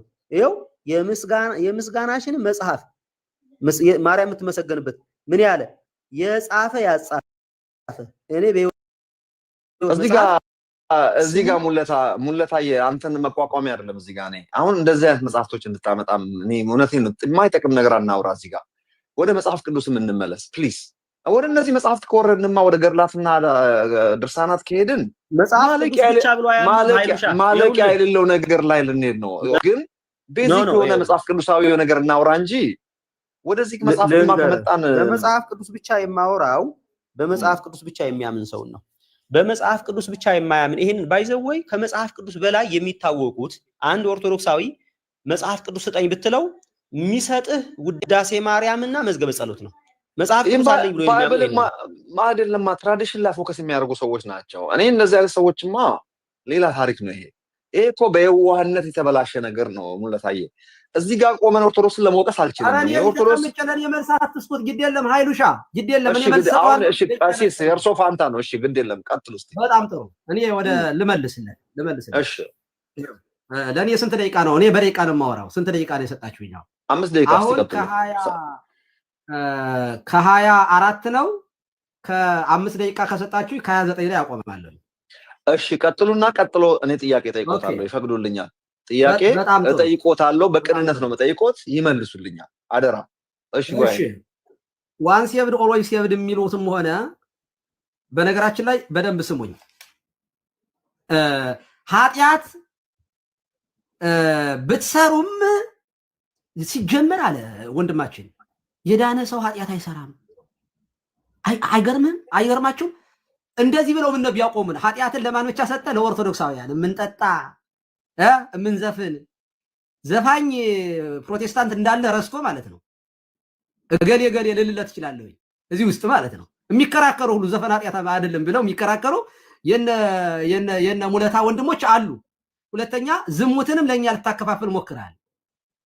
እዚሁ ሚዲያ ላይ እንዳላመጣለ ላይ በላይ ካንተ ጋር ሲከራከሩ የነበሩ ሰዎች እገሌ ገሌ ማለት ይችላል ፐርሰናል እንዳላረገው እንጂ ኃጢአትን በመስራት ሁላችንም ዛሬ ኃጢአት እንሰራለን። ባይዘይ ኃጢአት የማይሰራ ሰው የለም። ሰው ባለው በነይ በገቢር ኃጢአት ይሰራል። ሙለታ ራሱ እስሞ እንትን ይሄ ማለት ይሄ ሞክስ ታረግ በጣም በኃይለ ቃል መናገር እኮ ባይዘው በጣም ወጣ ያለ ክርክር እኮ ማድረግ በነገራችን ላይ ኃጢአት እኮ ነው። ክርክር እኮ በራሱ እኮ ኃጢአት እኮ ነው። ኃጢአት የማያደርግ ሰው የለም። እኛ ግን ምን እንላለን? ኃጢአት የሰራ ሰው ንስሐ ስለሚገባ ኃጢአት በሰራ ቁጥር ትቆረጣለህ ብለን አናምንም። እኛ እግዚአብሔር እድል ይሰጣል፣ እድሜ ይሰጣል፣ ጤና ይሰጣል፣ እንድንመለስ ይጠብቀናል። እስከ መጨረሻው ድረስ ግን በኃጢአታችን ጸንተን ከቀጠል የኛ ቤተክርስቲያን ትምህርት ኦርቶዶክስን ብትሆን ንስሐ ካልገባህ ትቆረጣለህ። ንስሐ መግባት አለብህ ነው። ኃጢአት ኦርቶዶክሳዊ የሆነ ሁሉ ኃጢአት አይሰራም ብለን እኛ አናምንም። እናንተስ ኃጢአት ትሰራላችሁ? አሰሩም እንኳን አይደለም ክርክሩ። እንደዚያ ከሆነ እኛ ኃጢአት አንሰራም ካላችሁ በጣም ጥሩ። ኃጢአት የማይሰራ ሰው እውነት ነው አይቆረጥም። ግን ኃጢአት ብትሰሩ ውስጥ ነው ጥያቄው። ኃጢአት የሚሰራ ጴንጤ አንዴ ስለዳነ ደህንነቱን አያጣውም። ኃጢአት ደግሞ ምንድነው? ዝሙት ሊሆን ይችላል፣ ሰርቆት ሊሆን ይችላል፣ ሰው መግደል ሊሆን ይችላል፣ ግብረ ሰዶማዊ መሆን ሊሆን ይችላል። እንደዚህ ብታደርጉ ውስጥ ነው ጥያቄው እኮ ነው። አትነኳት የሚችል አትመልሱ። ፈጽሞ አንሆንም ካላችሁ ኤቪደንስ ላመጣላችሁ ይችላል። የወደቁ ራሳቸውን ያጠፉ ሰው የገደሉ እንዴ ብዙ ጴንጤዎች ላመጣ ይችላል። እነዚህ ሰዎች ደስቲኔሽናቸው ምንድነው ነው? በነገራችን ላይ እንዲህ ብለህ ታምናለህ። ወንድማችን እኮ ያለ ሰላለም ቤዛ ሲያወራን ምን ብሎ ነው የሚያምነው? ክራይስት ዳይድ ስፔሲፊክሊ ኤንድ ኢፌክቲቭሊ ፎር ዘ ኢሌክት አሎን ኦኬ ዞስ ሁም ዘ ፋዘር ቾይስ ፍሮም ኢተርኒቲ ብለው ነው የምታምኑ እኮ። እግዚአብሔር አስቀድሞ የመረጣቸው አሉ። ክርስቶስ ደግሞ የሞተ የእግዚአብሔር ልጅ የሞተ ስፔሲፊክሊ ኤንድ ኢፌክቲቭሊ ውጤታማና በተለየ ሁኔታ ውጤታማ እንዲሆኑ የኢሌክት የሆኑ ብቻ ነው አሎን ነው ለተመረጡ ብቻ ነው የሞተው ብሎ እኮ። ይሄ እኮ በጣም አደገኛ ትምህርት ነው። ባይዘይ እንግዲህ እግዚአብሔር አስቀድሞ የመረጣቸው ሰዎች አሉ። አስቀድሞ ክርስቶስ እንዲሞት የመጣው ለዚህ እግዚአብሔር አብ አስቀድሞ ለመረጣቸው ሰዎች ነው ብሎ ነው። ይሄ መጽሐፍ ቅዱሳዊ አይደለም። ለምሳሌ መጽሐፍ ቅዱስ ግን የሚለን እግዚአብሔር አንድያ ልጁን እስኪሰጥ ድረስ ዓለሙን እስከ ኃጢአቱ እስከ በደሉ እንዲሁ ወዷልና። በደለኛውን ዓለም ነው የወደደው፣ ጻድቃንን አይደለም። አስቀድሞ የመረጣቸውን ብቻ አይደለም፣ ኃጢአተኞችን ወዶ ነው ክርስቶስ ስለ ኃጢአተኞቹ በዕፀ መስቀል ላይ የተሰቀለው። አንድም ኃጢአትን ያልሰራ የለም። ሁሉም የእግዚአብሔር ክብር ጎሎታል። የተመረጠ የሚባል እንኳን ለገነት የሚበቃ ሰው አንዳችም አልነበረም ክርስቶስ ሲሞት። ስለዚህ ለሁሉም ነው መድኃኒዓለም ማለት የምንችለው። ካልቪኒስቶች ማለት አትችሉም። ኢሌክት አሎን ለተመረጡ ብቻ እግዚአብሔር አንድ ደቂቃ አሉት ናጠቃል እንግዲህ። ስለዚህ ይሄንን የሚያምን ትምህርት ይዞ አሁን ሙለታ ድነሃል አልዳንክም ብለህ ብጠይቀው ነገ ሊሳሳት ስለሚችል አሁን ድኛለሁ አለኝ፣ ግን ነገ ሙስሊም ቢሆን ምን እንደሚለን ታውቃላችሁ? አይ አስቀድሜም አላመንኩም ነበር ነው የሚላችሁ። አስቀድሜም አላመንኩም። ስለዚህ አሁን ማመንና ለማመን አይታወቅም። ፕሮቴስታንት መዳንና ለመዳናቸው አይታወቅም። እኛ ግን ቤተክርስቲያን ኮንፈርም ታደርጋለች። በክርስቶስን በጥምቀት የለበሰ ሰው ድኗል። ከዚህ በኋላ ክርስቶስን እየመሰልክ ኑር እንጂ እንደፈለግ ኃጢአት የምትሰራ ከሆነ ንስሐ ባትገባ ትጠፋላችሁ፣ ንስሐ ባትገቡ እንዲሁ ትጠፋላችሁ ነው የሚለው መጽሐፍ ቅዱስ። ትቆረጣል፣ ፍሬ አፍራ፣ ክርስቶስን ምሰል ብለን ነው እኛ የምናስተምረው። ወደ እመቤታችን ያመጣው መዝገበ ጸሎትን መከራከሪያ አድርጎ አመጣው። ጀግናው ሃይማኖተ አበው ይጠቅሳል ብለን ስንጠብቅ ይሄንን ኃይሉ ዮሐንስ አንተ ራሱ ስላየው መዝገበ ጸሎት ይዞ መጣለን። ትናንትና ፕሪንት የተደረገ የታተመ ደግሞ በመሰረቱ ጽሁፉም ስተት የለበትም። ባይዘ እመለስበታለሁ በኋላ። ቴንክ ዩ ጨርሷል። በጣም አሪፍ። ተራው የኔ ነው። ቆይ ወደ አንተ እመጣለሁ። ሙለታዬ ተራው የኔ ነው። ብዙ አልቆይም። እኔ ለእናንተ ነው የምሰጠው። ቀሲስ ለእርሶም ጥያቄ አለኝ፣ ግን ከጥያቄ በፊት ግን ማወቅ ያለብን ነገር አለ። መመሪያችን መጽሐፍ ቅዱስ እንጂ ቅዱሳት መጽሐፍት ሌሎቹን አይደለም። ኃጢአት ስለመስራት በእያንዳንዱ ሃይማኖትም ከሆነ ስለ ሰዶማዊነትም ካወራን ኦፍኮርስ ሁሉም ቦታ ሰዶማዊነት የትኛውም ቸርች ውስጥ አለ፣ የትኛውም ሃይማኖት ክልል ውስጥ አለ፣ እዚህ ውስጥ አለ፣ እዚህ ውስጥ አለ ብለን የምንከፋፈልበት ምንም ነገር የለም። ሰዶማዊነት ገጠር ውስጥም አለ፣ ከተማ ውስጥም አለ። አይምሰላችሁ፣ የትኛውም ቸርች ውስጥም አለ። ኃጢአት፣ የድርጊት ኃጢአት ሁሉም ቦታ አለ። እዚህ ጋር መናገር የምፈልገው ነገር ጌታችን ኢየሱስ ክርስቶስ የመጣው ኃጢአትን ሊያስወግድ ነው የመጣው። መጥምቁ ዮሐንስ ምን አለ? እነሆ የዓለምን ኃጢአት የሚያስወግድ የእግዚአብሔር በግ አለ። ኦኬ፣ ወደፊት ነው የተናገረው። ገና የሚያደርገውን መጥምቁ ዮሐንስ ገና በዮርዳኖስ ወንዝ ሳለ የተናገረው ነው። ሐዋርያው ዮሐንስ ደግሞ አንደኛ ዮሐንስ መልእክት ምዕራፍ 3 ላይ እርሱ ኃጢአትን ሊያስወግድ እንደተገለጠ እናውቃለን በሚል ኃጢአትን እንዳስወገደ ተናገረ። ሶስተኛ ጥቅስ ዮሐንስ ወንጌል ምዕራፍ 16 ይመስለኛል፣ ከተሳሳትኩ አርሙኝ። መንፈስ ቅዱስ በመጣ ጊዜ ዓለምን ወደ ሶስት ነገር ይወቅሳል አለ። ዓለምን አንደኛ ስለ ጽድቅ፣ ሁለተኛ ስለ ፍርድ፣ ሶስተኛ ስለ ኃጢአት። ኃጢአትን በተመለከተ ምነው ፍርድን በተመለከተ የዚህ ዓለም ገዢ ተፈርዶበታል። ኖ ኤክስኪውዝ። ሰይጣን አሳሳተኝ፣ ሰይጣን እንደዚህ ያደረገኝ፣ ወሬን አቁም። የዚህ ዓለም ገዢ ተፈርዶበታል። ጽድቅን በተመለከተ ሁሉን ፈጽሞ የራሱን ደም ለኤቪደንስ ይዞ ወደ አብ ስለኛ መግባቱን ወደ አብ ስለመሄዴ ነው። ምንም ግርግር የለም። ጽድቅን በተመለከተ ተሰርቶ ያለቀ ነገር ነው። አንተ እንደ አዲስ የምትሰራው ነገር የለም፣ ያለቀ ነገር ነው። ኃጢአትን በተመለከተ እዚቻ እንድታሰምሩበት የምፈልገው ኃጢአትን በተመለከተ በእኔ ስለማያምኑ ነው። አሁን ተመልከቱ፣ ለቀሲስ ጥያቄ የምጠይቀው እዚህ ጋር እኔ እንደው በአጭሩ መልሰውልኝ የሙለታ ተራ ስለሆነ ወደ ሙለታ ነው የምንሄደው። ሲጀመር ኃጢአት አለ ወይ እንደ መጽሐፍ ቅዱስ እንዲመልሱልኝ እንጂ አሁን እንደ ፍካሬ ኢየሱስ ወይም እንደ ገድለ ማርያም ምናምን አይደለም የምጠይቆት። ኃጢአት ሲጀመር አለ ወይ? የድርጊት ኃጢአት ሌላ ጉዳይ ነው፣ እሱን እናወራለን። ዝሙቱ፣ እርኩሰቱ፣ መዳራቱ፣ ጣዖት ማምለኩ፣ ሰው ማማቱ ምናምኑ እሱን ሌላ ታሪክ ነው። ግን ኃጢአት ፖቴንሻሊ ኃጢአት አለ ወይ? በእርሶ በጠቀስኩት ጥቅስ አልተወገደም ወይ ኃጢአት? ለምን ሀምብል አንሆንም? እዚህ ጋር ከኔ ይልቅ እግዚአብሔር ያውቃል። ኃጢአትን በተመለከተ ኢየሱስን ሪጀክት የማድረግ ኃጢአት ብቻ አይደለም ወይ የቀረው? ሌላ ምን ኢየሱስ ትቶ የሄደው ነገር አለ? እችን እስቲ መልሱልኝ ባጭሩ፣ ወደ ሙለታ ከመሄዴ በፊት ባጭሩ። ኃጢአት አለ? የስ አለ አለ አለ። ቆይ ልመልስልህ፣ ላብራራ። ቆይ በክርስቶስ የተወገደ ኃጢአት አለ። አዎ፣ የዓለሙን ኃጢአት ማለት በአዳም በደል ምክንያት ወደ ዓለም የገባውን ያ የዓለም ቤዛ በግ ሆኖ የዓለሙን ኃጢአት በደሙ ፈሳሽነት ለአንዴና ለዘላለም አስወግዶታል። በአዳም ምክንያት አሁን የሚከሰስ የሚወቀስ ሙስሊሞችን እንኳን ወደፊት እግዚአብሔር የሚጠይቃቸው በአዳም ምክንያት መሆኑ ቀርቶላቸው በክርስቶስ ባለማመን ኃጢአት ነው የሚጠየቁት። አሁን ያለው ኃጢአት ምን አይነት ነው? በክርስቶስ አለማመን ነው። ዮሐንስ ወንጌል ምዕራፍ 16 ቅድም የጠቀስከው ምን ይላል? እንዲህ ነው የሚለው መጽሐፍ ቅዱሱ፣ አጽናኙ ይመጣል። ሲመጣ ዓለምን ስለ ኃጢአት፣ ስለ ጽድቅ፣ ስለ ፍርድ ዓለምን ይወቅሳል። ስለ ኃጢአት በእኔ ስለማያምኑ ነው። ስለዚህ ዛሬም መንፈስ ቅዱስ ኃጢአተኞችን ይወቅሳል። ምን ብሎ? በእርሱ በክርስቶስ የማያምኑ ሰዎች አሁንም ኃጢአተኞች ናቸው። በክርስቶስ አለማመን ኃጢአት ነው። ምን አይነት እኔ ያልኩትን እኮ እየደገሙልኝ ያሉት ይሄንን ማን የማምነው ነው እኮ። ኃጢአት አሁን የለም አለ ስላልክ ነው እኮ። ልመልስልህ አለ ብለውኛል። በአንድ ፊት ደግሞ የለም እያሉኝ ነው። ቆይ ሙስሊሞቹ ተጽናንተው ቁጭ እንዳይሉ አሁን በአዳም ምክንያት እርሶ ለሌላ ሰው አይስሙ። ቀሲስ መጽሐፍ ቅዱስ ብቻ ይንገሩን። ቆይ አሁን በአሁኑ ሰዓት ላይ በክርስቶስ አለማመን ምንድነው? ኃጢአት ይባላል። ኦኬ፣ በክርስቶስ የማያምን ሰው ካለ ኃጢአተኛ ነው። መንፈስ ቅዱስ ይመጣና ኃጢአተኛ ነህ እመን ይላል። በማን? በክርስቶስ በሞተልህ በተሰቀለልህ። ስለዚህ ይሄ ሰውዬ ሲጠመቅ ከኃጢአቱ ይታጠባል። በክርስቶስ አምኖ ይኸው የሐዋርያት ሥራ ምዕራፍ 2 ላይ እንደሚነግረን ኃጢአታችሁ ይደመሰስ ዘንድ በኢየሱስ ክርስቶስ አምናችሁ ተጠመቁ የመንፈስ ቅዱስ ጸጋ ትቀበላላችሁ ስለሚል ማለት ነው። ስለዚህ ሰው ሲጠመቅ ከኃጢአቱ ይነጻል።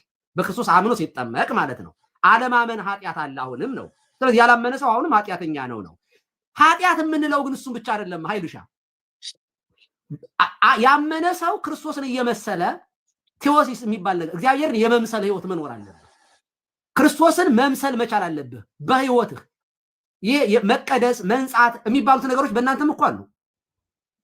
እነዚህ ነገሮች ተመልሶልኛል። በቃ ተመልሶልኛል። ሰዓታችን ተጠቀም። ቴንክ ዩ ሶ ማች። ሙለታ ተራው ያንተ ነው 5 ደቂቃ ውሰድ በደንብ እንትን እንድታስረዳን አሁን አንተ ካልቪኒስት ምናምን የሚለውን እኛ መስማት አንፈልግም እሱ የራስ ቤት ነው አሁን አንተ እስቲ በተነሳው ሐሳብ ላይ መዳን በክርስቶስ ኢየሱስ ብቻ ኃጢአት ተወግዷል እኔ ተወግዷል ብዬ ነው የማምነው ኃጢአት የለም ብዬ ነው የማምነው የድርጊት ኃጢአት ለብቻ ቴኬር የሚደረግ ነው የነፍስ መዳንን ለይቼ ነው የማየው እኔ እንደዚህ ነው ብቻ አንተ እስቲ ንገረን በዚህ በተነሳው ሐሳብ ላይ ቴክ ዩር ታይም በተነሳው ሐሳብ ላይ እንትን ላለው በጣም በሚያሳዝን ሁኔታ ይሄ አሁን እሳቸውን የሚሉትን ነገር ልተው አሁን 5 ደቂቃውን በሙሉ ፖለቲካና ማናምነውን ነገር ስለኛ ሲያወሩ ነው የጨረሱ በጣም በሚያሳዝነው ነገር አሁን እሳቸው ያሉትንም በተአምር መጽሐፍ ቅዱሳዊ እንዳልሆነ ግልጽ ነው አሁን አዳማዊ አይደለም ሙስሊሞች አዳማዊ አይደሉም ማለት በአዳም አይደሉም አንድ ሰው በአዳም ካልሆነ ባይዘው በጌታ ነው ወይ በአዳም ነው ወይ በጌታ ነው አንድ ሰው ወይ ኢን ክራይስት ነው በክርስቶስ ነው ወይ ደግሞ አዳማዊ ነው አዲሱ ሰው ነው ወይም አሮጌው ሰው ነው በዚህ መካከል በአዲሱ በአሮጌው መካከል የሚባል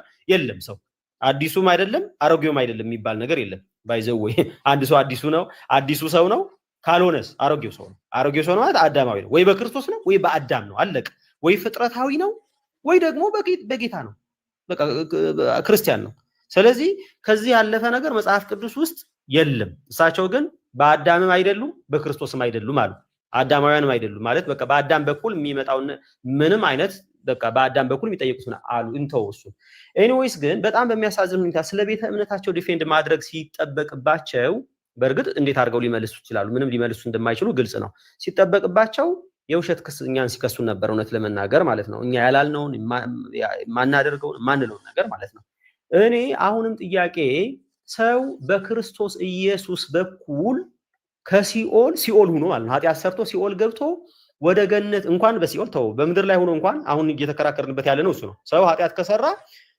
አይድንም ነው የነሱ ክርክር በማርያም ከሆነ ግን ይቻላል ማለት መጽሐፉ ላይ አለ ሲኦል የገባ በማርያም ሞት በኩል ወደ ገነት ገብቷል ኢቭን ማርያም የሞተችበት ዓላማም ለምንድን ነው ኃጢአተኛ ስለሆነች ወይ ደግሞ እንደ ሰው ሁሉ መሞት ስለሚገባት ኃጢአተኛ ስለሆነች ማለት የአዳም ዘር ስለሆነች ማለት ነው ኢቭን እንግዲህ መጽሐፍ ቅዱስ ሰው ከአዳም ውጭ የሆነ ኃጢአት የሌለበት የሚባል ሰው የለም በቃ ሁሉም ይሄ የነሱ ልጆችም እየተናገሩት ነበረ ድቀተ ባህሪ ያለባት ብለው በተለያየ መንገድ ይሄ አሮጌው ማንነት አለባት ብለው ሲናገሩ ነበረ ኤኒዌይስ ምን ይያልን ነው ማርያም የሞተችው ሰው ስለሆነች መሞት ስለሚገባት ሳይሆን ሰዎችን ለማጽደቅ ነው ብለው ኢቭን በዚህ ምክንያትም በመሞቷ ለኃጢአተኞች በመሞቷ ምክንያትም የፍጥረት ሁሉ መጽደቂያ እንደሆነች መጽሐፋቸው ይናገራል ኢቭን በሷ የጸሎቷ መጽሐፍ የምስጋና መጽሐፍ ያጻፈ የዘላለም ሕይወት ያነበበም ያስነበበ የዘላለም ሕይወት እንዳለው በሕይወት መጽሐፍ እንደሚጻፍ ይናገራል ይሄንን ክሌም መጽሐፋቸው ይላል ብለን ክሌም አደረግን ይሄንን ከመመለስ ይልቅ እንትናቸው ምን ይጠቅማል እሱ ቤተ እምነታችሁን ለምን ዲፌንድ አታረጉ እኛ ዲፌንድ እናረጋለን ወንጌላዊ አማኝ ከመጽሐፍ ቅዱስ ውጪ ሌላ ገድል የለው ድርሳን የለው እኔ ዲፌንድ አረጋለሁ እኔ 66ቱ መጽሐፍ ቅዱስ ነው ማምነው በ66ቱ መጽሐፍ ቅዱስ ያለውን ነገረ መለኮት ወይም ቴዎሎጂ አምናለሁ እዛ ውስጥ ችግር ካለ እሞግታለሁ የትኛውም ነገር መዳን በእምነት ብቻ በክርስቶስ ብቻ ክብር ለእግዚአብሔር ብቻ የሚለውን ነገር በጸጋ ብቻ የሚል እነዚህ ነገሮችን ሁሉ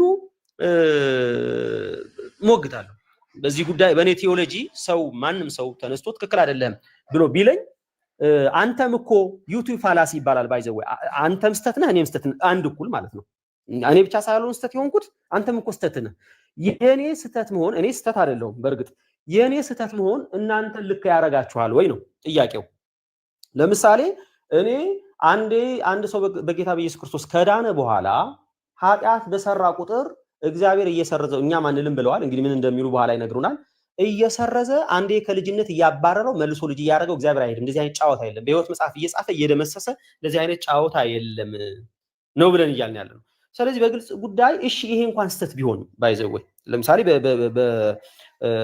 በወንጌላውያን አማኞች ውስጥ በኢቫንጀሊካል ሰርክል ውስጥ ምን አለ አንዴ ዳነ ሰው ለዘላለም ድኗል የሚለውን ቴዎሎጂ የማይቀበል ሰው አለ እሺ እሱን እንኳን ወደዛሽ ለምን አይመጡም አሁን ይሄ እናንተ ካልቪኒስት ብላችሁ የጠራችሁት አክቹአሊ ካልቪኒስት የካልቪን ትምህርት ብቻ አይደለም ይሄንን ትምህርት ትክክል አይደለም ብላችሁ ካመናችሁ አንድ ደቂቃ ቀርቷል እቺን አንድ ደቂቃ እኔ አንተን በሆነ የምጠቀምበት ምን እንደው ታውቃለህ እንዲህ ስላላችሁ የሚለውን ትቼ ከመጽሐፍ ቅዱስ አይዲያን ረገጥ አድርጌ አስተምር ነበር። አንድ ደቂቃ ተጠቀምበት ስላቋረጥኩ ይቅርታ።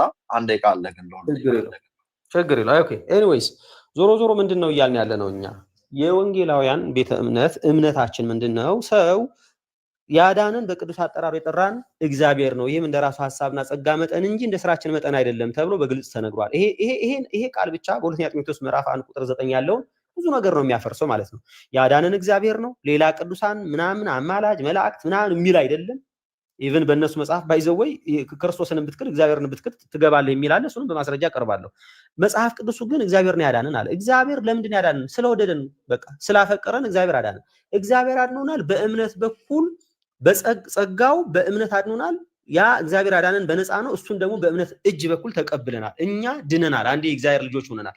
የእግዚአብሔር ልጆች ነን ለዘላለም ነው። የእግዚአብሔር ልጆች ምን ሆነው ባይዘው የእግዚአብሔር ልጅ የማንሆንበት ጊዜ የለም። የእግዚአብሔር ልጅ ከሆንበት ጊዜ ጀምሮ የእግዚአብሔር ልጅ የማንሆንበት ጊዜ የለም። በቃ የእግዚአብሔር ልጅ። ስለዚህ እኛ የእግዚአብሔር ልጅ። በጣም አሪፍ። አሁን ጥያቄ ሙለታ ለአንተ ጥያቄ አቀርባለሁ። ጥያቄ አለኝ። ቀደም ቀሲስ ዲበኩሉ ከተናገሩ በኋላ መልሼ ጥያቄ ጠይቄያቸው ነበረ። አንተን ደግሞ ጥያቄ መጠይቅህ በዚሁ በካልቪኒስት አስተሳሰብ ዙሪያ ነው የምጠይቅህ። ብዙ ሰው ላያውቅ ይችላል። እዚህ ጋር ኦፍ ኮርስ እግዚአብሔር በፍቅሩ ነው ያዳነን። ማንኛችንም ራሳችንን አላዳነንም። ያዳነን በቅዱሱ ማጠራር የጠራን እግዚአብሔር ነው ተብሎ ተጽፏል። እና ምንም እዚህ ጋር ጣልቃ ገብተን መልአክ አዳነን ከሊት አዳነችን የምንለው ነገር የለም። መጽሐፍ ቅዱሳዊ ክሊር የሆነ ሁለተኛ ጢሞቴዎስ ምዕራፍ 1 ቁጥር 9 እስከ 11 ላይ ነው ያለው። ክፍል ከዘመን ዘመናት በፊት የጸጋ ተሰጠን አሁን በልጁ በኢየሱስ ክርስቶስ መገለጥ ታይቷልና እኔም በወንጌል ሰባኪ በሆንኩበት በእርሱ ሕይወትና አለመጥፋት ተገልጧል፣ ወደ ብርሃን ወጥቷል። ያዳነን በቅዱሱ ማጠራር የጠራን እግዚአብሔር ነው ተብሎ ተጽፏል። ይሄ ምንም ግርግር የሌለው ነገር ነው። ማንኛችንም ራሳችንን አላዳንም። ማንም ሰው እንዳይመካ ከስራ አይደለም ተብሎም ተጽፏል። አንድ ሰው ጌታችን ኢየሱስ ክርስቶስን አምኖ ከተቀበለ በኋላ ስሙ በሕይወት መዝገብ ላይ እንደሚጻፍ የእግዚአብሔር ቤተሰብ እንደሚሆን ላይጠፋ እግዚአብሔር ላንጠፋ እንዳዳነን እንደፈልጎ እንዳገኘን ላይጥለን እንደተቀበለን ላይጠላን እንደወደደን እናውቃለን። አንድ ክርስቲያን ከዳነ በኋላ ሪሊ ራስን ውሰዶና በዛ ውስጥ በሆነ ኃጢአት ውስጥ ተሳስተህ ብትገኝ መፍትሄው ምንድን ነው? እንግዲህ ኃጢአት ትልቅና ትንሽ የለውም። ቅድም እሳቸው ስለ መግደል ነው ያሉት። እኔ መግደል ጋር አልሄድም። መግደል ዝም ብሎ ሰውን አይገልም። ሰውም የገደሉም አሉ። እግዚአብሔርን አውቃለሁ የሚሉ ሰው የገደሉ ሰዎች በታሪክ የሉም ማለት አይደለም። መግደል ምናምን ጋር እንሂድና ስህተት ማንም ሰው ይሳሳታል። እና ታዲያ እንዴት ነው ያንን ኃጢአት እንዴት ነው የምናርመው? ድኛለሁ ብሎ አንድ ሰውስ ደግሞ ከዳነ በኋላ የስጋ ፈተና ለክለብ መሄድ ይፈልጋል፣ ገልፍሬንድ መያዝ ይፈልጋል፣ ሾለክ ብሎ መጠጣትም ይፈልጋል። ግን ጌታን ይወዳል ይሄ ሰውዬ። እንዴት ነው ከድነት አንጻር ይድናል ይሄ ሰው? እንደዛ እያለ ዘመኑን እየወደቀ እየተነሳ እየተዝናናም አንድ ድኛለሁ በሚል ማለት ነው። እንዴት ነው ይሄን ማኔጅ የምታደርጉት? ኦኬ በመጀመሪያ ደረጃ አንዴ ድኛለሁ እንደፈለኩ ኃጢአት አደርጋለሁ ብሎ የኃጢአት አፒታይት ያለው ሰው ማለት ኃጢአት ለማድረግ በጣም ንቁ የሆነ ሰው ኃጢአት ለማድረግ በጣም የሚወሰወስ እንግዲህ በዘመናዊ ቋንቋ ልበለው የሚወሰወስ ሰው ይሄ ከመጀመሪያው አልዳነም። ለምንድን ነው አልዳነም የምንለው? ሰው የሚድነው በጸጋ ነው። ጸጋ ደግሞ አለማምኞትና ኃጢአተኝነትን የሚያስክድ ነው ብዬ ቅድም ተናግራለሁ። የሚያስክድ ኃጢአት እንድጠላ የሚያደርግ ሙለታ ሁላችንም እኮ ራሳችን ለቀቅ ካደረግን እኮ ኃጢአት የሆነ ኃጢአት የሚያምረው ማንነት እኮ አለ። ጨቁነን ይዘነው ነው እንጂ ሁላችንም ከዚህ ነገር የሚወንድነን ብዬ አላስብም። እውነት ለመናገር ካላጋነንን በስተቀረ አይኖ በድፍረት ኃጢአት ላናደርግ እንችላለን። ግን የሆነ ለምሳሌ አንድ ወጣት የሆነች ቆንጆ ሴት ቢያይ የሆነ ስሜት ሊሰማው ይችላል፣ ሊወድቅም ይችላል። ይሄ እንደዛ ስሜት አይሰማንም ልንል እንኳን አንችልም። እንዴት ነው ማኔጅ የምናደርገው ከድነታችን አንፃር? እያልኩ ያለሁት በመጀመሪያ ደረጃ ኃጢአትን ይሄ ምንድን ነው የሚባለው ቴምፕቴሽን ይሄ በመፈተን ደረጃ እና ኃጢአትን ፈልጎ ለኢንጆይመንት ደስ እያለው በኃጢአትን መርካት ኃጢአትን ፈልጎ አሳዶ መስራት የተለያየ ነገሮች ነው። ክርስቲያን ሊፈተን ይችላል ወይ? ክርስቲያን ውጊያ አለበት ወይ? ለምሳሌ ይሄ ስፒሪቹዋል ዋርፌር የምንለውን ማለት ነው አለበት ወይ? አዎ አለ። እንደውም ግልጽ አድርጌ ልጠይቅ። እንደውም አንድ ሰው መኪና እየነዳ ሊሆን ይችላል። እንግዲህ ኃጢአት ትልቅና ትንሽ የለውም። ድንገት የሆነ ሰው ከት ያደርገዋል። ታውቃለህ፣ አንዳንድ ጊዜ ሁላችን የምንፈተንበት ነገር አንተ ማስረብ አንተ ደደብ አታይም እንዴ ምናምን ይላል አንዳንድ ሰው። እኛም ልንል ኦኬ አለ አንድ ሰው ጌታን በደንብ የሚወድ ሰውዬ ነው። ድንገት ያችን እንዳለ ንስሐ ሳይገባ ማረኝ ጌታዎች ሳይል መኪና ገጭቶ ቢገለው ሰውዬው ሲኦል ነው የሚሄደው መንግስተ ሰማያት? በጣም ቆንጆ እየተናገርኩ ነው። አሁን ምን እያልኩ ነው መሰለ፣ አንድ ሰው ከዳነ በምንም አይነት ሚኒስ ነው የምለው፣ በምንም አይነት ሚኒስ ሲኦል የሚገኝበት ከዳነ ማለት የእግዚአብሔር ልጅ ከሆነ ከሲኦል ጋር ያለውን አድራሻ ለአንዴና ለመጨረሻ የተቋረጠ ነገር ነው። በቃ አለቀ፣ የተቋረጠ ነገር ነው።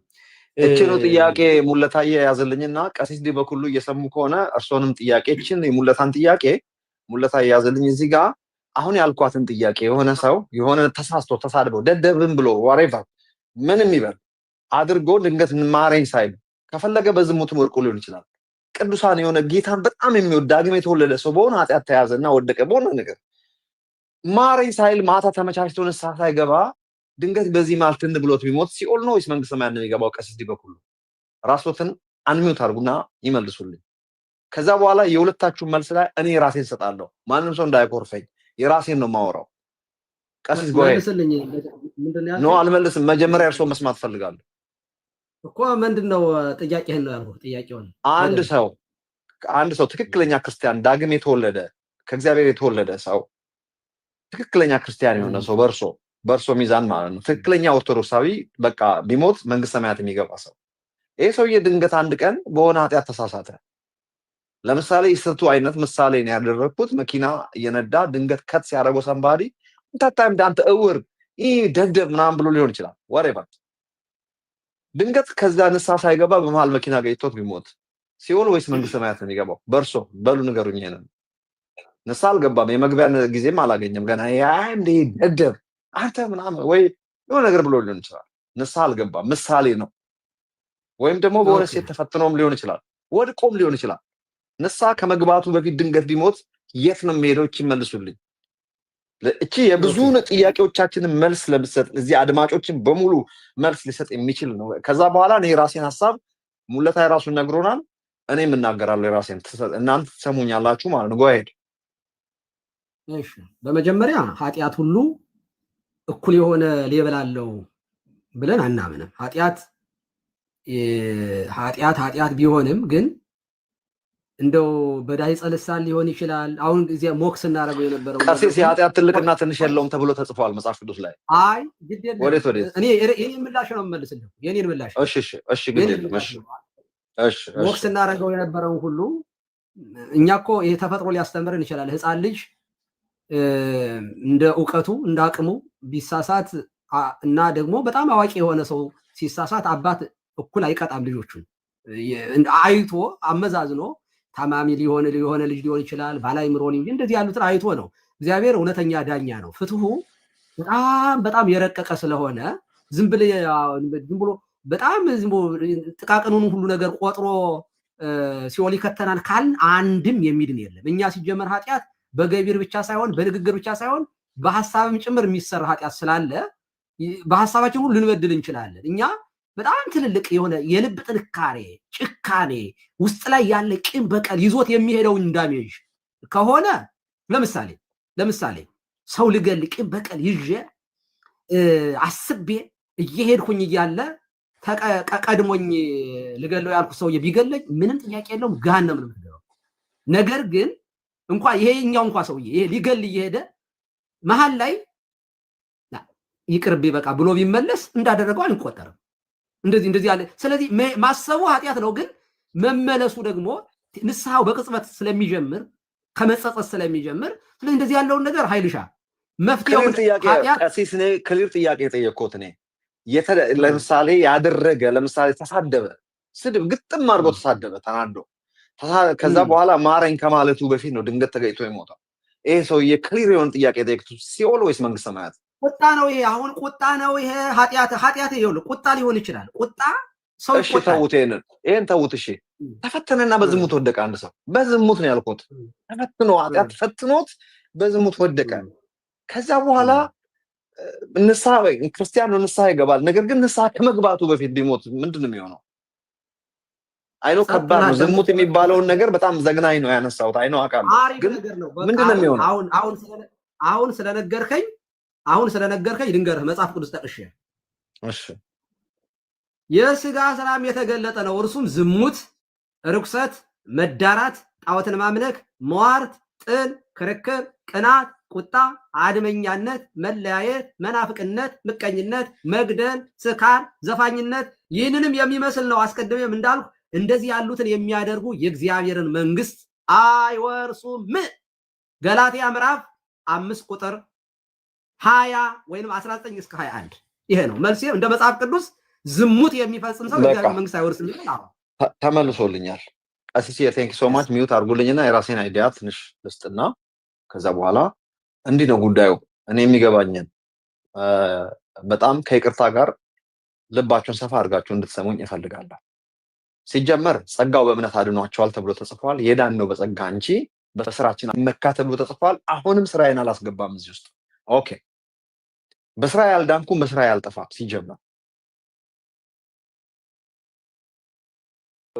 በጣም ይቅርታ እየተፈለኩ ስለሆነ ነው። ኃጢአትን አታድርግ የተባልኩት ስለማይገባና ከኔ ስለማይጠበቅ ከአንድ ክርስቲያን ዳግም የተወለደ የእግዚአብሔር ቤተሰብ የማይጠበቅ አስቀያሚ ነገር ስለሆነ እንጂ አታድርግ የተባልኩት። ብታደርገው አንደኛ ይጎዳሃል፣ ሁለተኛ አይጠቅምህም፣ ሶስተኛ ለሰይጣን አክሰስ ትሰጣለህ፣ አራተኛ ምስክርነት ይበላሻል፣ አምስተኛ ነገር እግዚአብሔር ከኔ ይልቅ ያውቃል አታድርግ ስላለኝ አላደርግም በሚል እንጂ ከመዳን እና ካለመዳን ጋር ሲጀመር አላገናኘውም። ከመዳን እና አለመዳን ጋር የማገናኘው በሚያምን አይፈረድበትም፣ በማያምን ግን አሁን ተፈርዶበታል።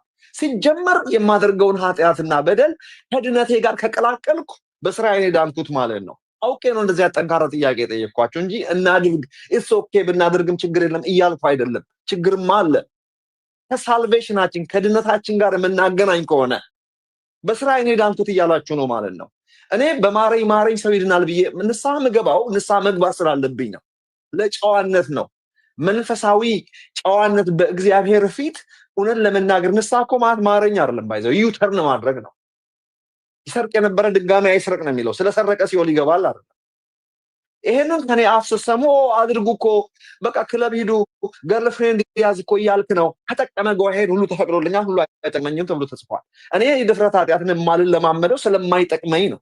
ካልጠቀመኝ ይጎዳኛል፣ ወንድሞቼንም ይጎዳል፣ ባዲ ኦፍ ክራይስትንም ይጎዳል። ነገር ግን ለምሳሌ እኔ ትራፊክ ላይ ድንገት ሰንባዲ ከታርጎኝ ድንገት ተናድጄ ተሳድቤ በዛ ሰዓት በሞት ሲኦል ገባለሁ የሚል እምነት የለኝ። አባቴ ጋር ነው የሚሄደው። ለምን ሲኦል የምገባው?